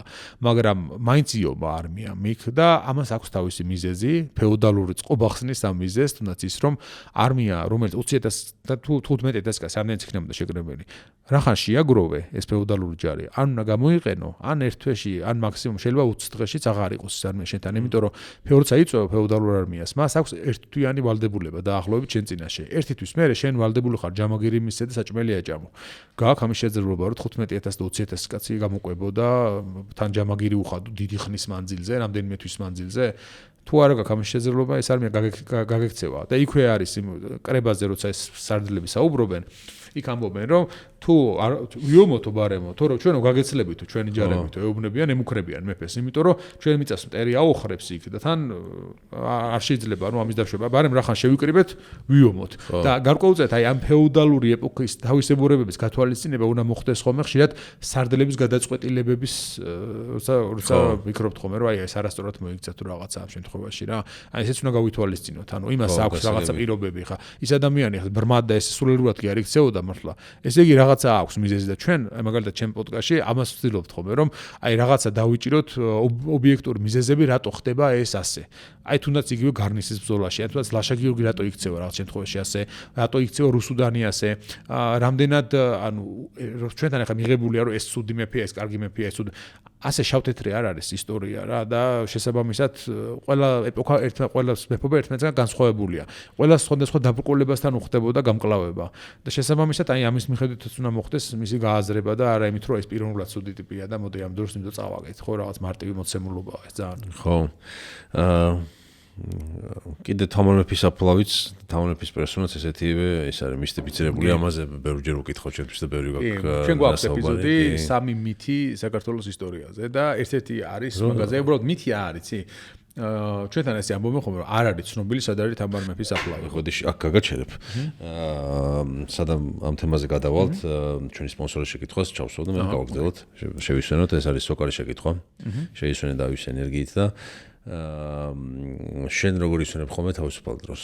ესეთი თემა გვაქვს ხოლმე. მართალი გითხრა, თავისუფალი დრო როგორი кайხანი ახარ მახსოვს მართალი გითხრა რა, იმიტომ რომ მუდმივად მუშაობაში ვარ, როცა ვისვენებ, შეიძლება იყოს ან წიგნის საკითხვა, რამე ისეთისა, რაც საქმე შეიძლება არ უკავშირდებოდეს, ან ხატრული ლიტერატურა რო იყოს რაღაცა. შეიძლება იყოს ფილმის ყურება, რაღაცა ახალის, ამ შემთხვევაში რომელიც ჩემი ინტერესებიდან გამომდინარეობს, შეიძლება იყოს რომელიმე კომპიუტერული თამაშის თამაში, რომელიც ამ შემთხვევაში ან სტრატეგიული უნდა იყოს და ისევ ისტორიას უკავშირდებოდეს, ან ეგრეთ წოდებული RPG RPG თამაში და შეიძლება იყოს ასევე რაღაცა ფენტეზიან ისტორიულ სეტინგთან დაკავშირებული.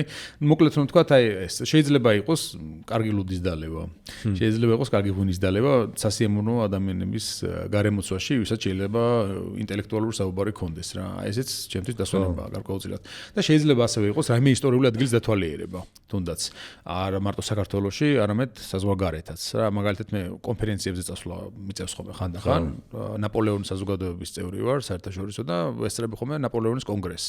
და რომელიმე ქვეყანაში ხდება ხოლმე ეს და რა თქმა უნდა ბევრ სიახლეს ვიგებ მე იქ უკვე ვეცნობი და შემდეგ უსმენ ადამიანებს, ან საინტერესო ადამიანებს, რომლებიც ბევრ რაღაცას ისეც ხსნიან, რაზეც შეიძლება მე ყურადღება მიქცეული არ მქონოდა სხვადასხვა დროს და მაინც მუშაობა მაინც მუშაობა გამოდის, მაგრამ მე მამას მაინც ვთვლი ხოლმე რომ ჩემთვის არის რაღაცნაირად აი დასვენება გარკვეულწილად რა. იმიტომ რომ ეს საქმე არ მღლის და რაც არ გღლის გარკვეულწილად არც გჭირდება იმისგან დასვენება. მაგრამ დასვენება გჭირდება იმისგან მაგალითად რომ სადღაც ტრანსპორტით მიდიხარ 2 საათი გზაში ხარ, მიდიხარ ჩაატარებ ლექციებს, სემინარებს და შემდეგ და მოდიხარ. ეს არის კი სამუშაო დაღლა, მაგრამ ჩემ საქმეს უცა ვაკეთებ რაღაცა რომ მაინტერესებს და ვიკვლევ, იმას გარკვეულწილად არ ვთვლი რომ დამღალა იმის გაკეთებამ რა. იმიტომ რომ საყვარელი საქმე ეგრეა ხო. თავისუფლად რო არ მაქვს, შენ ახლა რა საქმიანობ პრობლემებს თქვა? ძირითადად ვასწავლი საქართველოს საზოგადოებრივ საქმეთა ინსტიტუტში, ანუ ჯიპაში, ვარ ასისტენტ პროფესორი და ვასწავლი ისტორიის საგნებს, საქართველოს ისტორიას, რომელიც არის 2 სემესტრიანი საგანი. ვასწავლი სოფლიოს პოლიტიკურ ისტორიას, 19 საუკუნის ძირითადად ნაპოლეონის და რევოლუციურ პერიოდი, ნაპოლეონი და შემდეგ პირველ სოფლიო ომამდე პერიოდი ამ შემთხვევაში. ვასწავლი ომის ევოლუციას, ეს არის სამხედრო ისტორიული საგანი, რომელიც მაქვს 2 უნივერსიტეტში, ერთი არის ჯიპა და მეორე არის ილიას სახელმწიფო უნივერსიტეტი და ვარ აღმოსავლეთმცოდნეობის ინსტიტუტის წევრი, როგორც ასისტენტ მკვლევარი და იქაც ვიღებ ხოლმე კონფერენციაში მონაწილეობას და ვბეჭდავ წელიწადში მინიმუმ 1 სამეცნიერო სტატიას. ნუ იმის გარდა რა თქმა უნდა მიწევს სამეცნიერო სტატიების წერა სხვადასხვა ჟურნალისტვის, წერ სტატიებს Forbes-ისთვის, სხვადასხვა და მაქვს ძალიან საინტერესო ისტორიული რუბრიკა, რომელშიც ბევრ რაღაცას ვსაუბრობ ხოლმე საინტერესო თემებზე, რაც აქტუალური შეიძლება იყოს. ზოგჯერ ფილმების რეცენზიებსაც ვწერ ხოლმე. ამის ონლაინ ნახვა სხვა შესაძლებელი. კი, რა თქმა უნდა, ონლაინაც არის. ასევე ფილმების რეცენზიებსაც ვწერ ხოლმე ზოგჯერ, მაგალითად ინდიგოსთვის დამეწერია, Forbes-ისთვისაც გამიკეთებია. თუ ჩემ პროფესიას გარკვეულწილად ეხება რამე, თან ისტორიული ამ შემთხვევაში. შეიძლება ისტორიული არც იყოს, მაგრამ შინაარსში რაღაც ჩადებული იყოს ისეთი რაც აი ისტორიულ მოვლენებთან არის დაკავშირებული ამ შემთხვევაში. ასე რომ აი ასეთი ფილმებსაც განვიხილავ ხოლმე ზოგჯერ და ნუ ამას გარდა, რა ვიცი, ბევრი წვრილმანია ამოვარდება ხოლმე, რა თქმა უნდა პოდკასტის ჩაწერა. პოდკასტი ძალიან შრომატევადი რამეა. ანუ მე ხა მარტო ვაკეთებ ყველაფერს მithumetes, ხო? ანუ სახლიდან ვიწერ, ონლაინ არის ჩაწერა. და მე თვითონ ვამონტაჟებ, მე თვითონ ვაწყობ ვიდეოსაც, ავტვირთო მე, გავუკეთო description, ანუ აღწერა ყველაფერი, ხო? შესაბამისად ძალიან შრომატევადი ხა. ამდენ რაღაცას სხვა რაღაცას რო ვაკეთებ და კიდე ამისთვის დრო გინდა მე და მე ხშირად ზოგჯერ ყოფილა პერიოდები რომ ვერ მოვიცალე და რაღაც პერიოდი არ ჩამწერია და წერდნენ ხოლმე მე რომ სად არის პოდკასტი რა ხდება შემდეგ, მაგრამ ანუ რა ვქნა, ზოგჯერ უბრალოდ არ არის ხოლმე ამის დრო ფიზიკურად რა და ზოგჯერ ჩაწერილები მაქვს, მაგრამ აწყობილი არა მაქვს. ეხლა მაქვს რამდენიმე ეპიზოდი გამზადებული, ჩაწერილი, მაგრამ ჯერ არ დევს არც არხზე და არც აწყობილი არა მაქვს აუდიო. აწყობილი ხმობ რო ის ვიზუალურად რაზეც საუბრობთ ხოლმე ეს დაადო. კი, აუცილებლად დავდებ ამ ეპიზოდებს, ბუნებრივია. უბრალოდ ამ მომენტში აწყობილი და გამზადებული არა მაქვს სასატვირთად, მაგრამ იქნება უეჭვად. მე YouTube-ზე ვიცი, სხვა პლატფორმაზეც გაქვს პოდკასტი, Spotify-ზეც გაქვს, კი. სულ თავიდან Podbean-ზე მქონდა სხვადასხვა არის ეგეთი აპლიკაცია Podbean-ი, რომელზეც რატო გავაკეთე, იმიტომ რომ მანამდე სანამ წარე პოდკასტს დავიწყებდი, ალექსანდრე მიქაბერიძეს, ლუიზიანის სახელმწიფო უნივერსიტეტის პროფესორს, რომელიც არის ახლა მსოფლიოში ყველაზე ცნობილი ნაპოლეონის მკვლევარი, გამოცემით ნაპოლეონის გლობალური ან ომების გლობალური ისტორია და მე გქონდა პოდკასტი საუბრები ნაპოლეონზე. ეს არის უზარმაზარი 90 პოდკასტზე მეტია ჩაწერილი, რომელშიც ნაპოლეონის დაბადებიდან მის სიკვდილამდე აბსოლუტურად ყველაფერი არის მოყოლილი საათნახევრიან 2 საათიან ეპიზოდებში, დეტალებში, აბსოლუტურ დეტალებშია გაშლილი ყველაფერი, ბრძოლები იქნება ეს კამპანიები, რეფორმები, პიროვნებები თუ ასე შემდეგ. და ეს იყო Podbean პლატფორმაზე, მარტო აუდიო არის ეს. და აი ამის მერე მე როცა გადავწყვიტე რომ წარე პოდკასტი გამეკეთებინა და გავაკეთე, ხო? ეს სახელწოდებაც და ესეც ყველაფერი ექსპრომტად მოფიქრებული უცებ და ერთი ეპიზოდი ჩავწერე და Podbean-ზე გავაკეთე მეც. მაშინ არც მქონდა წარმოდგენა რომ YouTube-ზე გადმოვიდოდი საერთოდ.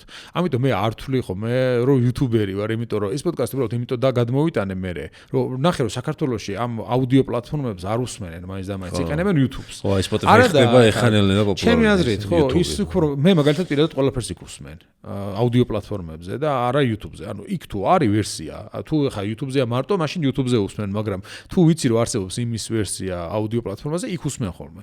Spotify-ს კიდე ჩვენთან ის აქვს ნაკლი ამ შემთხვევაში იმისთვის პოდკასტერები იქნება ეს თუ ასე შემდეგ, რომ ამონეტიზაციას არ აკეთებს საქართველოში, ხო, ჯერჯერობით. ასე რომ ზოგიერთი პოდკასტი ვიცი რომ არ არის Spotify-ზე ამის გამო რა და მარტო YouTube-ით არის შემოფარგლული არა და მე ყველას ურჩევ, მაინც რომ გადმოიტანონ, იმიტომ რომ აი რაღაც კატეგორია ყველაზე აი შეიძლება ესე გამოვიდეს, მაგრამ იქიდან მოგება არ არის, მაგრამ მაინც მიდევს ხო. ხარისხიანი მსმენელისა უმეტესობა Spotify-ზეც უსმენს, არა მარტო YouTube-ზე.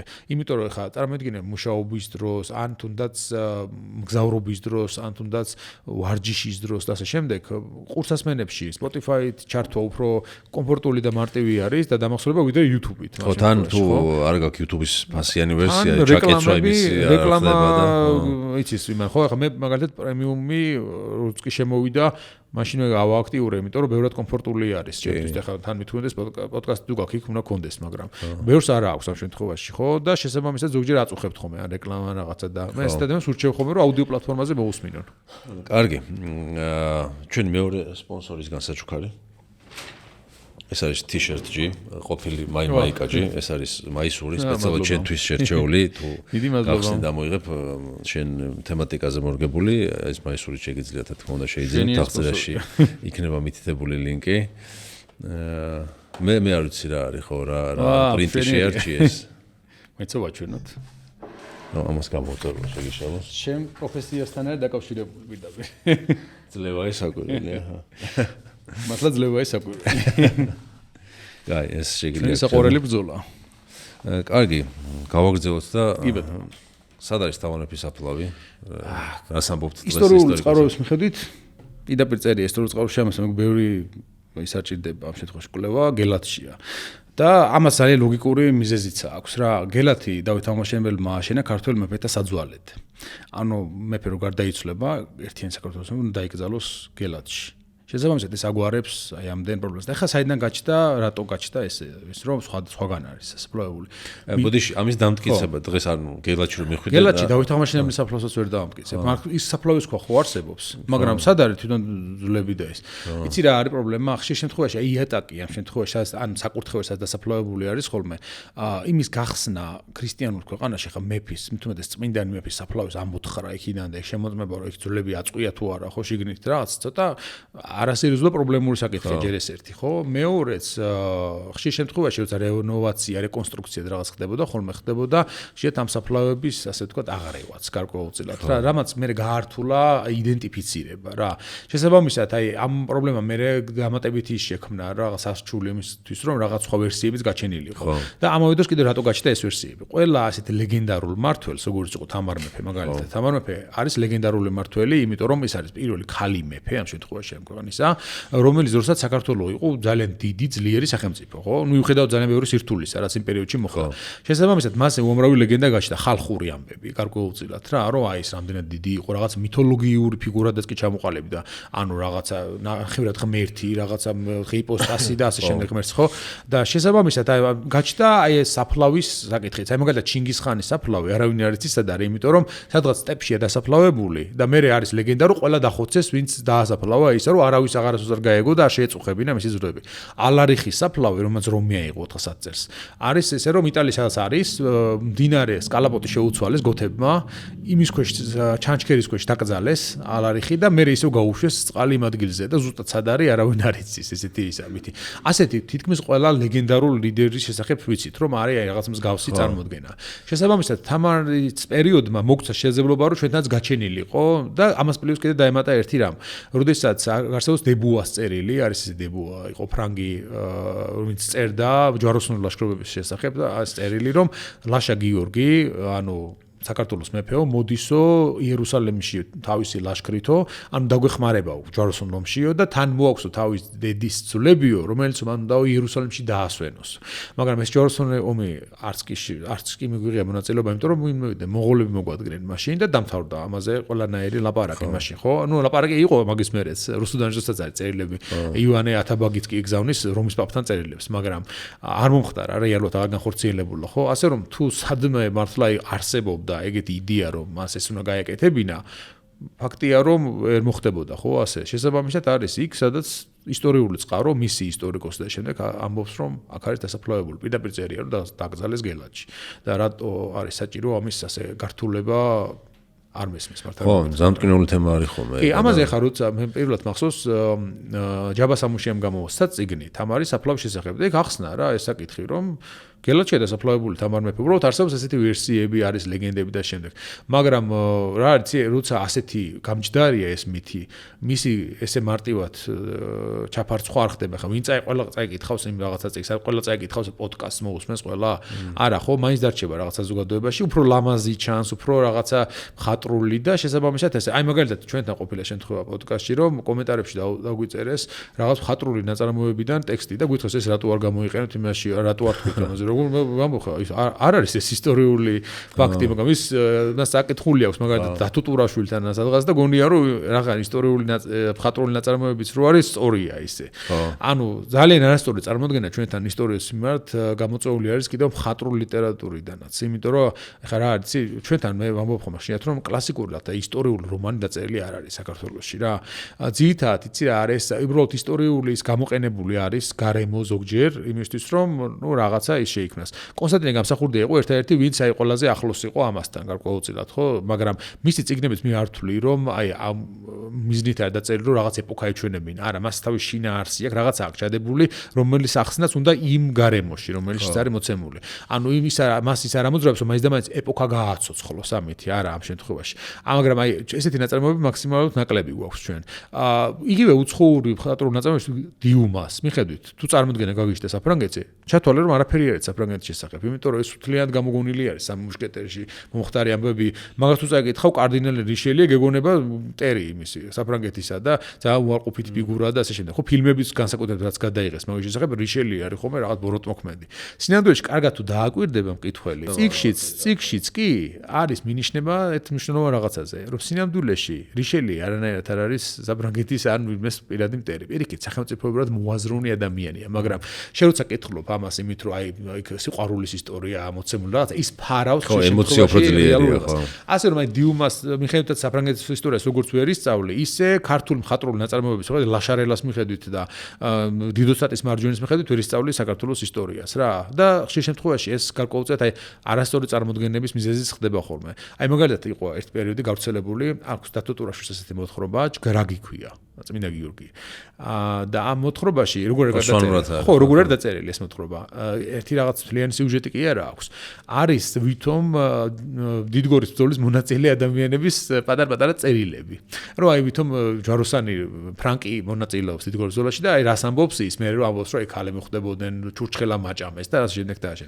მეორე რაღაც სხვა წერილი და ეს რადგან ამ ფორმატით არის დაწერილი, საზოგადოების დიდი ნაწილს ეგონა რომ ეს იყო ისტორიული წყაროები, ეს წერილები და გავრცელებული იყო მთელი დანიაში მოდებული იყო და ამტკიცებდა რომ აი აქ ნახე რა წერია, ჩურჩხელა ქონდა მაშინ თურმე და რაღაცა და კი არ იცოდნენ რომ ხატრული ნაწარმოები იყო ეს რა.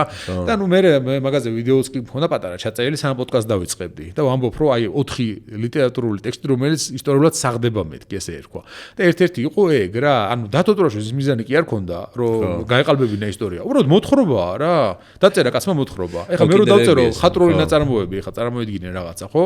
და ვიღაცა მაიღოს და მაგით ისწავლოს ისტორია და ეგ პერიოდი ხო არ იქნება ეხლა მართებული რა. კიდე რა ნაწარმოებია ესენი? ძალიან ბევრი ჩვენთან რაც არის ისტორიული რომანები თითქმის ყველა გამოყენებული არის აი ამ დატვირთვით. ანუ იქ რაც ხდება, გონიათ რომ მართლა ასე. აი მაგალითად ქართველების უმრავლესობა გონია რომ ხელი მოაჭრეს მართლა არსაკიდეს რა სამშენებელს სვეტიცხოვლისა და მე მაგალითად პატარა რომ ვიყავი სვეტიცხოველში, იცი რა მითხეს სვეტიცხოველში ის ხელი რო არის გამოსახული ზეთ ხო ის რო უჭირავს რა ქვია ინსტრუმენტი იმის. რომ ეს ხელი იმის მოასწრესო ის ხელი ის არისო გამოსახული. აი ეს მითხეს წარმოიდგინე პატარა. ხო და შესაბამისად ახლა ესე ვრცელდება ესეთი ამბები მე ამ ლიტერატურიდან და ბოლოს ბოლოს ისტორიად გადაიქცევა ხოლმე ხშირ შემთხვევაში ილექება ისტორიაში და ეს არა მარტო თანამედროვეობის პრობლემაა, მე ვფიქრობ, რომ ადრეც როცა იწერებოდა ასეთი ტიპის ნაწარმოები მხატვრული, ყოველთვის რაღაცა ზემოქმედებას ახდენდა და მაგალითად ხა უოლტერს გიდიც ასეთი ცხოველში მოსმენილი მაგ გიდის ისე რომ მაგას ყვებოდა ხო, შეიძლება. შეიძლება მემახსოვს, შეიძლება იქ თქვა რომ ეს ლიტერატურაში არ და მემახსოვს არასწორად. შეიძლება ლიტერატურაშია თქვა, ხო. მაგალითად ხო უოლტერ სკოტმა შუა საუკუნეების ინგლისზე ძალიან არასწორი წარმოდგენა შექმნა სოფლიოში. ანუ იქ ხდება მოქმედება მე-12 საუკუნეში და ისინი აქ მოცემული რაღაცეები, რაც ხდებოდა მე-15-16 საუკუნეებში. იმას რო წაიკითხავ თუ ისტორიას მაგის მიხედვით ისწავლი და დაიჯერებ იქ რაც ხდება. არასწორად გეცოდინება ის ეპოქა და მორჩა. უნდა ვისწავლოთ რომ ხატრული ლიტერატურა არ არის ისტორიული წყარო ის არ შეიძლება გახდეს ისტორიის ხელი რომ მოაჭრეს ეს მარტო კონსტანტინე გამსახურდიას დიდოსტატის მარჯვენადან არის მანამდეც არ არსებობდა არაფერი არ ვიცი პიროვნების შესახებ საერთოდ უბრალოდ მან აიღო ეს პიროვნება და ამაზე შესანიშნავი ხატრული ნაწარმოები დაწერა იმას ის კი არ ვთქვამს რომ ამით ისტორია ისწავლეთ ანუ მან ხატრული ნაწარმოები შექმნა რომელიც მე მაგალითად ძალიან მიყვარდა ბავშვობაში ხო მაგრამ ესეთი ნაწარმოები მე ვფიქრობ უფრო მეტად არის წამახალისებელი რაღაცა мотиваტორი იმისთვის რომ ისტორია უკეთესად წაიკითხო და უფრო ისწავლო ამით კი არ უნდა ისწავლო, უბრალოდ мотиваციას გაძლევს რაღაც ეპოქა შეგიყვარდეს, რაღაცამ დაგაინტერესოს. ხა, ჩემზე ძალიან დიდი ზეგავლენა მოახდინა ასეთი ტიპის ნაწარმოებებმა რა. ხა, უოლტერ სკოტის აივენჰო არის მე ვფიქრობ მე რომ მედიევალისტი ვარ, ხა, შუა საუკუნეების კვლევარი, ეს წიგნი არის ერთ-ერთი მიზეზი ამისა, იმიტომ რომ ეს წიგნი არის ჩემი ერთ-ერთი საყვარელი წიგნი, რომელმაც ჩემ თვალწინ გააცოცხლა შუა საუკუნეები, როცა პატარა ვიყავი, ხო? და ეხლაც კი ვკითხულობ ხოლმე შეგადაში ამ ნაწარმოებებს, იმიტომ რომ ძალიან მიყვარს ამის გამო. რომ ეს რო შეიძლება ეს რაღაცები რო არ იყოს, მაგალითად ფილმები კონკრეტულად რომელიც შეიძლება ისტორიულად ძალიან არაზუსტია, მაგრამ შეგაყვაროს ეპოქა. აი მაგალითად ახლა თუნდაც ავიღოთ ანტიკურობაზე გლადიატორი, ხო? გლადიატორი აბსოლუტურად ფენტეზია. აბსოლუტურად ფენტეზია. რამდენიმე ისტორიულ პირს თუ არ ჩავთვლით, რაც ხდება, ეს ყველაფერი გამოგონილია, მაგრამ შეიძლება რომ ისტორია შეგაყვაროს ამან რა, იმიტომ რომ მაშინ ხდება ეს რაღაც ბრძოლები, აი გლადიატორების ბრძოლები, იმპერატორი, რაღაც რომაელები, შემდეგ რაღაცა ინტერესი გიჩნდება მის მომენტ. ან თუნდაც მუმია, ხო, აბსოლუტურად ფენტეზია ეს ფილმი, მაგრამ მუმია, მაგალითად მე მაშინ ძალიან მიყვარდა ბავშვობაში ძველი ეგვიპტე. და რო გამოვიდა ეს ფილმი, მახსოვს რომ აი 5 წელს ავიყავი და ველოდებოდი ღამე, ვიცოდი 12 საათზე უნდა გასულიყო ერთ-ერთ არხზე და შუქი ჩაგაქრეს მახსოვს მაშინ რუსთავი ორი იქნება რაღაც მაშინ რუსთავი ორზე იყო კი და შუქი ჩაქრა მაშინ მახსოვს და მე რაღაც დროის მერე მაინც უყურე ამ ფილმს რა და აი ეს ამანაც მოახდინა ზეგავლენა იმაზე რომ მე დამაინტერესდა რაღაც ეპოქის კვლევა რაღაცა იქიდან იმაზე გადავედი მე იმიდან იმაზე ჩემი ისტორია დაიწყო პრეისტორიიდან ჯერ, ანუ ჯერ მაინტერესებდა პალეონტოლოგია, დინოზავრები და შემდეგ, ხო, რაც საახშიათ არის ხოლმე ბავშვებს აინტერესებთ, მაგრამ მე უფრო გრმად მაინტერესებდა, ანუ ეპოქები მიხედვით რამდენი ემათ იყოფა, ხო, პერიოდად ეს პრეისტორიული ხანა, მერე ცარცულ პერიოდში, იურულ პერიოდში და შემდეგ როგორი დინოზავრები იყვნენ, რომელიც საიდან განვითარდა და ნამარხები სად არის აღმოჩენილი და ანუ ეს ყველაფერი მაინტერესებდა. მერე იქიდან დაიწყო ეგვიპტის ეპოქა, ეგვიპტიდან დაიწყო ძველი საბერძნეთსა და რომის ეპოქა, იმიტომ რომ ნახე რომ ეგვიპტეზე წყაროები თუმე ბერძნებს მეტი ქონიათ და ჰეროდოტეს საინტერესო რაღაცები ეწერა და მოყვა ასე ნენელა და საბოლოო ჯამში მე ისტორიკოსობა გადაწყდა რა და ჩემ ძალიან ადრეულ ასაკშივე სხვადასხვის ანუ ალბათ მე 5 კლასელიც არ ვიქნებოდი როცა უკვე სხვა გამოსავალი არ მრჩებოდა რომ ამ პროფესიის გარდა სხვა რაღაცა ამერჩია რომ აი მაინტერესებდა იპოვი მაგას ხო მაშინ მაგას ვკითხულობდი სულ რას თავი მახსოვს ისტორიას ვკითხულობ მართლა აი რაც კითხვა დავიწყე იმის მერე ისტორიულ ლიტერატურას ვკითხულობ მართლა რა ანუ მაინტერესებდა ბავშვობიდან მოყოლებულ და არ ვიცი ახლა საიდან მოვიდა ფილმების ბრალი იყო თუ ის ბრალი იყო მაგრამ ნუ ეგრე გამოვიდა ამის მიზეზი რომ ეს თემები არის თვითონ საფლავი და დიდგორი და შემდეგ ეს მტკივნეულია ალბათ ჩემი ახსნით არის რომ როცა იზრდები და ყალიბდები შენი ეროვნებაც შენი იდენტობის დიდი ნაწილია და ის ისტორიები რასაც გიყვებიან მე რო აღმოაჩინო თუმე სხვანაირად იყო გიწევს გადაფასება შენი იდენტობის რომ მოიცა მეც ყოველში ხარ მიცხოვრია რა რაღაცა შეიძლება ფაქტი გაიგო თუმე ამ წელს კი არა იმ წელს მოხდა და ოკეი მაგრამ ეს საერთოდ სხვანაირად იყო მე ეს უკვე რთული ფსიქოლოგიური პროცესია რომელიც არასასიამოვნო არის თუ საფლავი ხა იცი სად არის მე ვკითხო საერთოდაც არ უნდა იყოს ვინმესთვის მკივნეული ახლა რა ხო რა უნდა იყოს პრობლემაა მაგრამ პირიქით კარგი უნდა იყოს ის რომ დაზუსტებულად იცი რაღაცა ფაქტი შენი მეფის ცხოვრებიდან ხო იმიტომ რომ მე ყველა მაგ დროს ნასწავლი და მასე ნასწავლი ფაქტი ეჭქვეშ დგება რომ მოიცე თუ მომატყუეს რაღაცა ესე ყველაფერი მომატყუეს და ნუ აი ხო აი ხა მაგალითად ჩვენ ერთი ეპიზოდი ქონდა ვახტანგ გორგასალზე სადაც ვისაუბრეთ წყაროების პრობლემაზე რა. ახლა ჩვენ კი ვიცით ყველა მოხდა გოგასალი თბილისის არსება. ხმალზე ვლაპარაკობთ ეგ ზოგადად წერია რომ რაღაცა. ხო, არა, ნუ მაგაზე სერიოზულად არ გვილაპარაკია, მაგ კუთხით უკვე, მაგრამ იმდენად პრობლემურია ამ პერიოდის წყაროები, იმდენად გვიანდელი მასალებიც გვაქვს, რომ იქ იმ პერიოდის გვაქვს ძალიან მწირი ინფორმაცია და ჩვენ ვეცადეთ რომ აი რაც თანადროულია, იმის მიხედვით გავუკეთებინა მეტნაკლები რეკონსტრუქცია და თან ახლა რა ხდება? ჩვენ ხშირად გვაუწყდება ხომ ერთი რაღაცა, შეიძლება წყაროში ასე წერია, რაღაც ცოტა გვიანდელი იქნება თუ თანადროული, მაგრამ ის წყაროს ინფორმაცია უნდა შედარდეს გარშემო ქვეყნების არსებულ ისტორიულ ლიტერატურასთან. თუ ის იმ პერიოდში მომხდარი მოვლენები არ ემთხვევა ამ წყაროს მოვლენებს, ესე იგი რაღაცა ვერ არის იქ რიგზე. მაგალითად, ხა ჯუანშერის მიერ აღწერილი ვახტანგ გოგასლის ცხოვრებაში უამრავი ისეთი ფაქტებია, რომელიც იმ პერიოდის თანადროულ წყაროებში არ დასტურდება საერთოდ რომ მომხდარა ამ შემთხვევაში რა.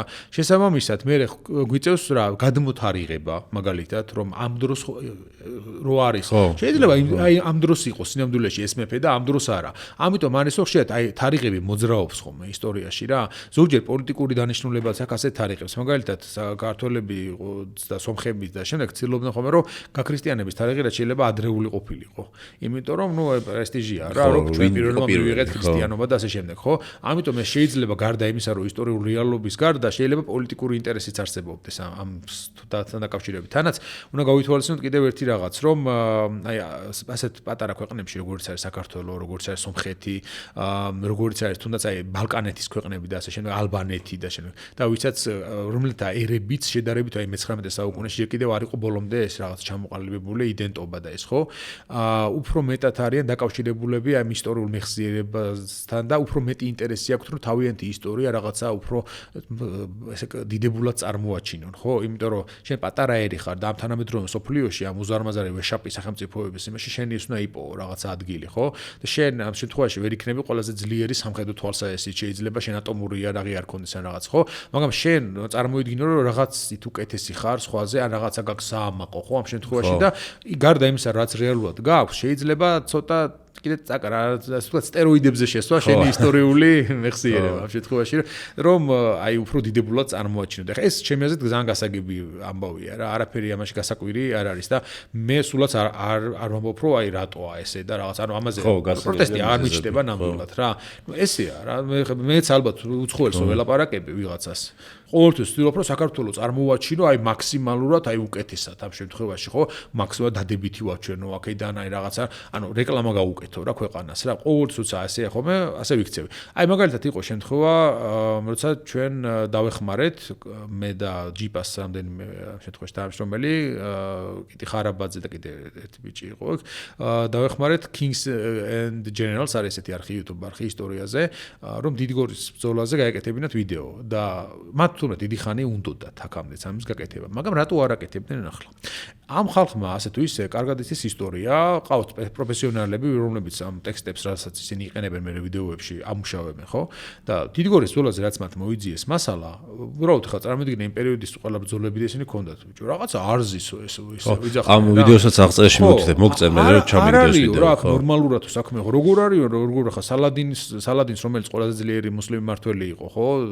სირიას და იმას მართავდა ეგვიპტეს ერთდროულად, როგორ იმას ყავს კაცო 23000 კაცი ბრძოლაში და ამ რამდენიმე ამირამ 600000 კაცი როგორ შეკრებაო ფიქრობდნენ ახლა ეს ხალხი რა და ამიტომ რაღაცა ვერ არის ამ ბრძოლაში კარგად თუ და მაგრამ ვერ გავაკეთებ თუ იძახდნენ რა აშკარად თუ გაზვიადებულიაო ეს ესენიო და მე ანუ ჩვენ დაგოშ მე ესეთი რაღაცა უთხარი ამათ მე უთხარი წყაროები რომელშიც ეს რიცხვები დასახელებულია შეგიძლიათ აჩვენოთ მეთქი ვიდეოში თქვათ რომ ამაზე არსებობს ესეთი ისტორიული წყაროები მაგრამ თანამედროვე ისტორიკოსთა სამხედრო ისტორიკოსთა მონაცემებით შეიძლება ეს რამდენიმე ათეულათასამდე დავიყვანოთ მეთქი ეს რიცხვები ამათ ცოტა რადიკალურად გაიგეს ეს იმიტომ რომ ხა იქ ისინი აწოდიან მოკლე ვიდეოში ამის არგუმენტირებულად ახსნა ძალიან დროს არანდომებენ რა და იქ ამ შემთხვევაში უფრო ისე კონკრეტული რიცხვები დაწერეს რა 30000 თუ რაღაცა და ეს ამ შემთხვევაში რა რამაც მე საქართველოში დიდი პროტესტი გამოიწვია რომ აი როგორ დაგვაკნინეს და შემდეგ სინამდვილეში იმ ვიდეოს ვიც ნახავს ეს არის ერთ-ერთი საუკეთესო რეკლამა საქართველოს ისტორიისა და საქართველოს ზოგადად. ჯერ ეს ერთი თელი წინა აზიაში გრახდება მოვლენები და შემდეგ ახსნილი აქვთ დეტალურესად თავიდან. ანუ საქართველოს როგორ აძლიერებს დავით აღმაშენებელი სტრატეგიებს მიმართავს, როგორ იქცევა ჯვაროსნებთან სინქრონში, როგორ მოქმედებს ბიზანტიასთან სინქრონში, იქ ახლო აღმოსავლეთში რა მოვლენები ხდება და ეს ყველაფერი ჩვენ მივაწოდეთ რის მიხედვით. მე უბრალოდ მათთვის არ მიმიცია არც კონკრეტული რიცხვები, არც კონკრეტული, უბრალოდ ვათარგმნინე რამდენიმე მნიშვნელოვანი ტექსტი, რომელიც პოტენციალურად შეიძლება გამოეყენებინათ. მე არ მithქვამს იმათვის, რომ მოდი ეს რიცხვი დაწერეთ აქ და ეს რიცხვი დაწერეთ აქ. მე არ მithქვამს იმათვის, რომ მოდი ეს ზუსტად ესე გააკეთეთ. არა, უბრალოდ ესეთ რაღაცა მითხრეს. მოდი მასალები მოგვაწოდე. აი რა შეიძლება რომ ამ ბრძოლაზე გამოგვადგეს ჩვენ ისე რომ სერიოზულად მივიღოთ ეს თემა და გავაკეთოთ. მე ავდექი და მივეცი მასალები ამასთან დაკავშირებით. ეს მასალები იყო წყაროები პირველ რიგში, ყველა ისტორიული წყარო, იბნ ალ-ასირი იქნებოდა ეს თუ ალ-ფარიკი იქნებოდა თუ ასე შემდეგ, ხო, გოტი ანტიოქიელი და სხვები.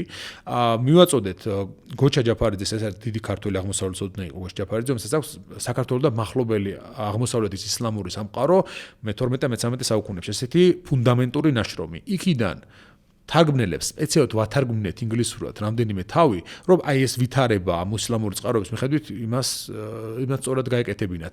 მივაწოდეთ მამუკა წურწუმიას სტატიები, მივაწოდეთ სოსო მარგიშვილის წიგნი, მივაწოდე ჩემი პირადად დაწერილი სტატია, რომელშიც შეჯამებული მაქვს ეს ყველაფერი. ხელშრომა არის, ხა ესე კი ჩამოთვალე, მაგრამ ხელშრომა არის. სამი თვე ჩვენ ამას შევალიეთ, რომ ინგლისურ ენაზე ეს ყველაფერი თარგმნილი იყო, გამზადებული იყო და გაგვიგზავნა ამათვის. მე ამათმა ეს მასალები დაამუშავეს და როგორც უნდოდათ და როგორი წარმოდგენაც ჰქონდათ, ისე გააკეთეს. ანუ ჩვენ ამაში უკვე ამ ხრივ აღარ მონაწილეობდით. ამიტომ იქ რამე რიცხვი იქნება თუ რა იქნება, იმათმა გაანალიზეს ის მასალა და ასეთი დასკვნა გამოიტანეს. ხა მე იქ ხო ძალიანაც რომ დომოდა, რომ შემეტენა უფრო დიდი რიცხვი იქნებოდა თუ რაღაცა ისინი მეტყოდნენ, რომ მაშინ არ გავაკეთებთ ჩვენ რა სისულელია და მორჩა. ასე რომ აი ამის გააზრებასაც დაიწყებს ხალხი უკეთესი იქნება რა. ხო, აუცილებლად გავამიგზავნე ეს ვიდეო და მივუთითებ აღწერაში. და საინტერესო არის. დღეს აი შენი განმსახედიდან დღეს ჩვენ რეალობაში თუ არის რამე ისტორიული მოვლენა ისი პროპაგანდაც მიმდინარეობს სპეციალურად დამახინჯებულად. აი რა გაგახსენე. არის ნამდვილად. ჩემი აზრით ეს არის გეორგიევსკის ტრაქტატი. და ერეკლე მეორის მოღვაწეობა მთლიანობაში რა. იმიტომ რომ როგორც ხედავთ ძალიან ამაზე აქცენტირება ხდება ახლა რა. როგორც მაგალითად სხვა პერიოდში ხდება ხოლმე რაღაც მოვლენის გარშემო ხო აქცენტის გაკეთება რომ აი ასე შვებოდით. მაშინაც აი ახლა მაგალითად ის რაც დღეს ხდება, ამის გამართლება ხდება ერეკლე მეორის პოლიტიკით. ან ჩემი აზრით ერეკლე მეორე ერთ-ერთი ყველაზე არასწორად წარმოჩენილი მეფე არის ქართული ისტორიოგრაფიაში რა. კაცი რომელმაც ამდენი იომა, ამდენი რაღაც გააკეთა რეფორმები გაატარა, ვესტერნიზაციის მცდელობა ჰქონდა მასე რუსი პოლკოვნიკი ბურნაშევი წერს, რომ ამ კაცის თავარი ოცნებაო არის, რომ თავისი ხალხიო ევროპულ სახელმწიფოდ აქციოს, თავის სახელმწიფო. ანუ ამის თავარი ოცნებაო, ამაზე მუშაობს დღე-დაღამეო რა. ბურნაშევი ამბობს, რომ რუსი პოლკოვნიკი, რომელიც გამოგზავნეს აქრისთვის, დაკვირვება უნდა ეწარმოებინა საქართველოსზე და გაეგზავნა ცნობები რუსეთის იმპერიისთვის აქედან რა. და აი ეს კაცი აქციეს რის სიმბოლოდ იცი, რომ კაპიტულაციაზე მოუწერა ხელი იმას, რა ქვია, რუსეთის იმპერიას და გადასცა საქართველო. აი ამად იქცა ქართული ისტორიოგრაფიაში ერეკლე მეორე. და ეს არის საშინელება ფაქტობრივად, ხო? ჩვენ ნუ უხსნიდეთ რა. ისე კი არ აუხსნა ხალხს, რომ ერეკლე ცუდი მეფე იყო, მოდი და ეს რა გააკეთა. არა, უნდა აუხსნა, რომ რატო გააკეთა ეს და რა წერია იმაში. ანუ ის ტრაქტატი რას გულისხმობს საერთოდაც რა. ანუ აი ამის ახსნა არის საჭირო. აი ჩვენთან სხვანაირად წარმოდგენა. აი მაგალითად თუნდაც ვახტანგ მე-6-ე რო ელჩობას გზავნის დასავლეთში. მაგალითად გაგზავნა მასთან ხო საფრანგეთის მეფე ლუდოვიკო მე-14-სთან. ამ ელჩობის შესახებ იცი რის მიხედვით იცის ქართულმა ხალხმა მუხრან მაჭავარიანის ლექსის მიხედვით რომ მე-15 კაცად შევიდა ლუი მე-14-სთან და კატასეფერებოდა ლუი აი ეს იციან რა ეს გონიათ რომ ისტორიული ფაქტია სიამდვილეში აბსოლუტურად სხვაგვარად მოხდა ეს შეხვედრა ჯერ ერთი ძალიან დიდი პატივით მიიღეს თავის ზურზე მერე მოთხოვნები ამათ გონიათ რომ ანუ ამან თხოვა რომ გვიშველე რაღაცა ჯარი გამოგზავნი და სპარსეთი დაამარცხეს არა მსგავსი მოთხოვნა საერთოდ არ ქონია ქართულ მეფეს მან იცოდა რისი მოთხოვნა იქნებოდა ობიექტურად შესაძლებელი ის ითხოვს მისიონერების გამოგზავნას, ითხოვს სავაჭრო საკითხებში დახმარებას და ასე შემდეგ. ანუ ქართველმა მეფეებმა მაშინ ძალიან კარგად იცოდნენ პოლიტიკური ვითარება რა იყო და ამ მოთხოვნებს იმის მიხედვით აყენებდნენ. ჩვენთან ვიცი როგორ წერია ხომ უმეტესწილად სახელმძღვანელოებში ეს ამბები, სახელმძღვანელოებში უფრო განსაკუთრებით აი ძველ წიგნებში გარკვეულწილად საბჭოთა პერიოდში, რომ ეს გზავნიან ქართველი მეფეები ელჩობას დასავლეთში იმისთვის რომ დახმარებას თხოვონ ირანის წინააღმდეგ, ოსმალეთის წინააღმდეგ და ასე შემდეგ. არა და რეალური ტექსტები რო ნახოთ, აი თუ რა არის მიწერილი, მოწერილი და იქ საერთოდ სხვა რაღაცებზეა ხომ ეს შემთხვევაში საუბარი იქ რა. ანუ ძალიან რეალისტური მიზეზები ისინია ხომ მოყვანილი ამ შემთხვევაში რა, მოთხოვნები და არა ის რომ მიდი თქვენ უზარმაზარი ჯარი გამოგზავნეთ და გადაუვარეთ მთელი მას. არა. თუ ასეთი შემთხვევები ყოფილა რატო მარტო? აი მე-15 საუკუნეში იყო ჯვაროსნული მოძრაობის განახლების იდეა, რომელშიც ქართველებსაც უნდა მიიღოთ მონაწილეობა, იმიტომ რომ პირველ რიგში თუ ვინმე საინტერესებდა მაშინ რომ ჯვაროსნებს წარმატებისთვის მიეღწიათ, იყო საქართველო. იმიტომ რომ ოსმალეთმა აიღო კონსტანტინოპოლი და ფაქტობრივად საქართველოს გადაუკეტა თქვენ ყველანაირი მიმავალი ისა, ხო? და ძალიან მძიმე მდგომარეობაში აღმოჩნდით, იმიტომ რომ ჩვენ მეზობლად არსებობდა ტრაპიზონის იმპერია, ისიც ოსმალეთმა დაიპყრო, ზემოთ ჩრდილოეთიდან არ ცხოვრობს ქრისტიანული ერი არავინ, არც სამხრეთიდან და მოექცა ისლამურ კალში საქართველოს. აქედან გაღწევის მცდელობა აქვს.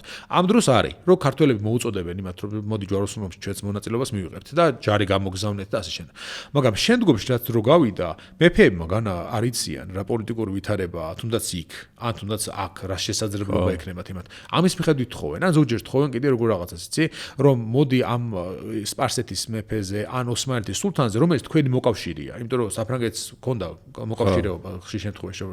რომ ზეგავლენა იქონია რომ მოდი იქნება აი ჩვენ უფრო მობიერად მოგვეპყროს. ანუ აი მსგავსი მოთხოვნები არის ძირითადად შემოფარგლული და არა ის რომ ჩქარა გვიშველე ჯარი გამოგზავნე და ფული გამომიგზავნე. ანუ ყოველთვის არის ხომ ძალიან მოზომილი, ზომიერი და ეს წერილები უაღრესად შესანიშნავი დიპლომატიური ენით არის ხომ დაწერილი.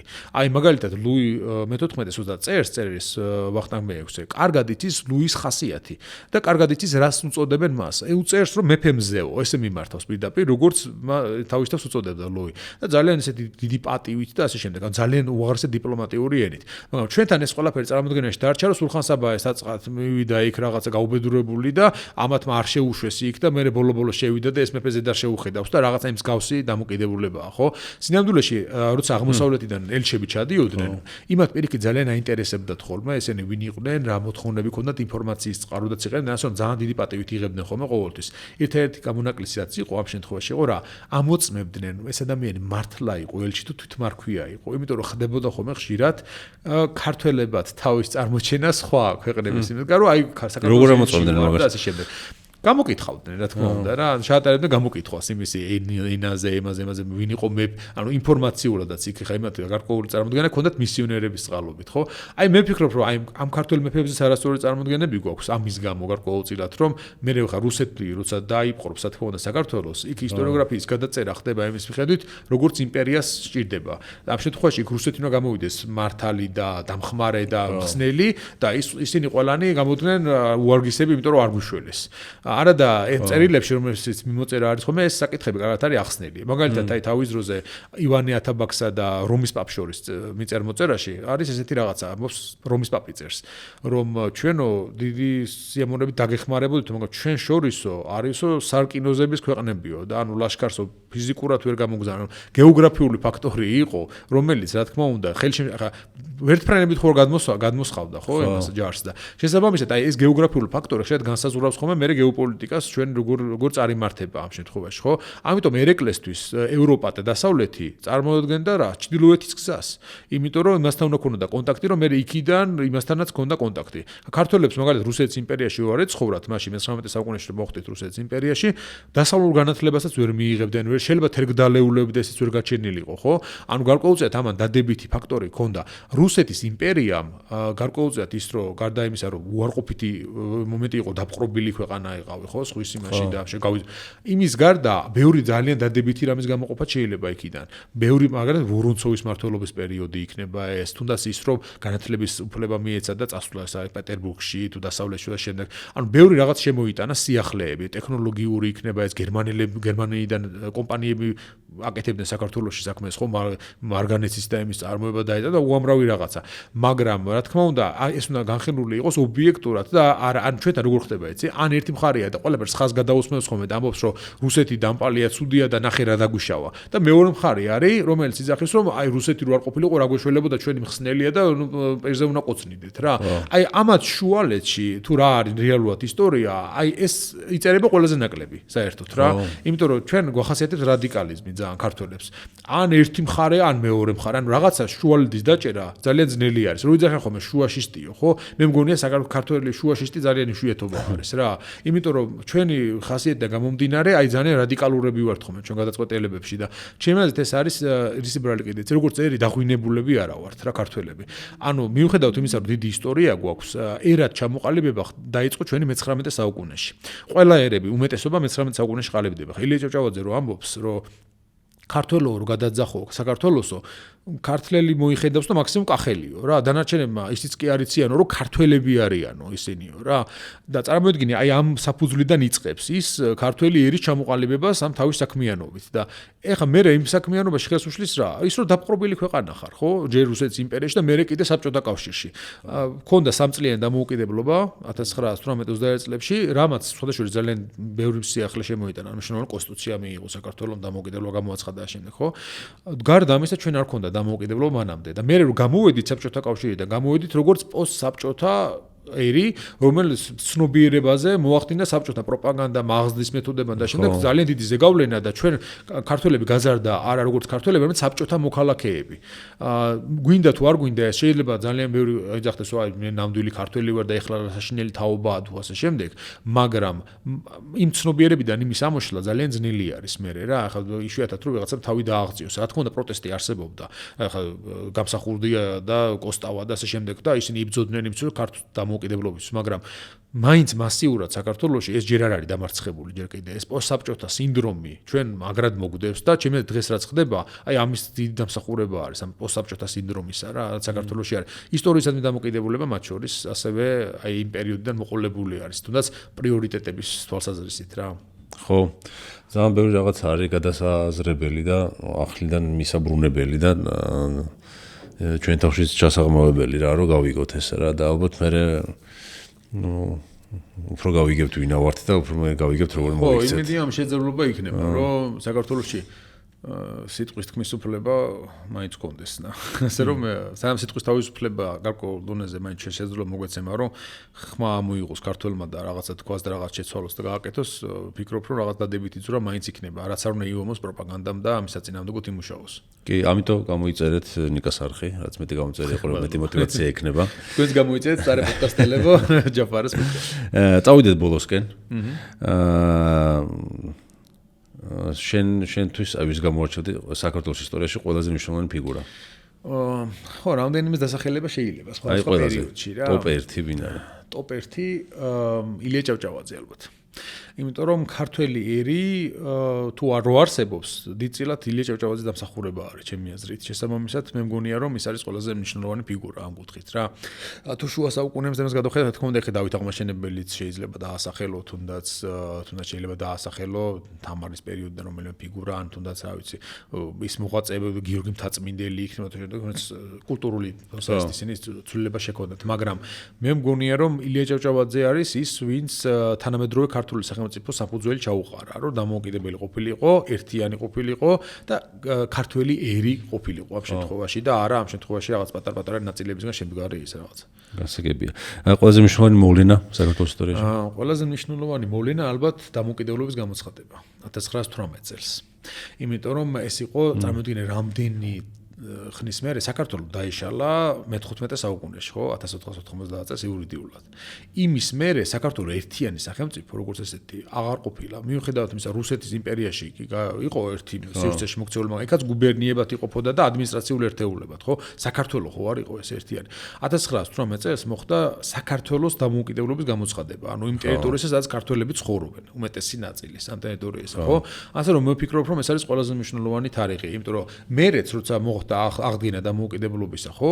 მოხდა იმაზე დაყრდნობით, დამოუკიდებლობის აქტზე დაყრდნობით, რომელიც 1918 წელს მივიღეთ, ხო, დამოუკიდებლობა გამოცხადებისა. ანუ ის რო არა პირველი რესპუბლიკა, რომელიც 3 წელი არსებობდა, მაგრამ ძალიან მნიშვნელოვანი იყო ბევრი თვალსაზრისით. აი ძალიან გაგვიჭირდებოდა საბჭოთა კავშირის გამოსვლის შემდეგ რაღაც სახელმწიფოს ფორმა რომ მივიღეთ ამისთვის. კაი და ბოლო შეკითხვა უკვე ტრადიციული ჩვენი პოდკასტისთვის. რა არის ცხოვრების აზრი? ეს ძალიან ფილოსოფიური შეკითხვა არის რა. ისტორიის განმავლობაში ვინმე მიპოვა ამ კითხვაზე პასუხი? ალბათ ამ კითხვაზე პასუხი, რა ვიცი, არავის არ უპოვია, ალბათ ყოველას თავის სუბიექტური რაღაცა გაუჩნდება, რომ დაფიქრდეს რა ამაზე რა. ალბათ ადამიანობა და ძალიან ისეთ ცხოვრება, რომ შენი ცხოვრების არ შეგწყვეს. ალბათ ეგ არის ყოველწილად რა. რადგან ჰუმანიტარი ვარ მე, ხო? ჰუმანურობა არის იმედით ყველაზე დიდი ღირსება, რაც ადამიანს შეიძლება კონდეს და ასე უნდა ვიცხოვროთ რა. ანუ უნდა გესმოდეს რაღაც ღირებულებები უნდა გქონდეს და იცი რა, ყველა ადამიანი გარკვეულწილად ხდება, როცა რაღაცას აშავებს და როცა რაღაცას არასწორად აკეთებს. შემედეთ მაინც ხდება შინაგანად ამას და ამას უნდა მოусმინოს გარკვეულწილად ამ მორალის იმას სახილს რა და მე ვფიქრობ რომ ეს ძალიან მნიშვნელოვანია თუ ამაზე ქართველები ბევრი ნაწილი ვინც რაღაცას არასწორად აკეთებს დაფიქრდებიან რა. ხო, ძალიან კარგი. კარგი, დიდი მადლობა. ბევრი საკითხი იყო კიდე, რომელიც მინდა დაგვესაუბრო, მაგრამ თან შენ ისე ამომწურავად და გაშლად იძლევ პასუხებს, რომ კიდე უფრო მეტი მინდება მე იმ თემაზე რომ შეგეკითხო და ანუ ეს კაი ხანი ვერ მორჩები. ბევრი ლაპარაკს მიჩეული ვარ. ყველა კითხვა, რაც ყველა საკითხაც მოიშმული მქონდა ეს ყველა რომ დამესვა კიდე 1-2 ამდენი გამოვიდა ალბათ ეს ეპიზოდი რა და მე გავიმეოროთ თუ გექნება დრო და ამის სურვილი. ძალიან დიდი მადლობა. ჩვენთან რომ იყავი ძალიან საინტერესო იყო. ნამდვილად ჩემთვის ამ ყველაფრის მოსმენა, იმედი ამ მოსმენელისთვისაც გამოიწერეთ ამ ადამიანის პოდკასტი, ხარი დაუჭირეთ. ჩვენი ხარდამჭერები სოკარი, სელფი და ტიშერტი. დიდი მადლობა რომ იყავ ჩვენთან და მეთქით გემშვიდობებით. ნახვამდის.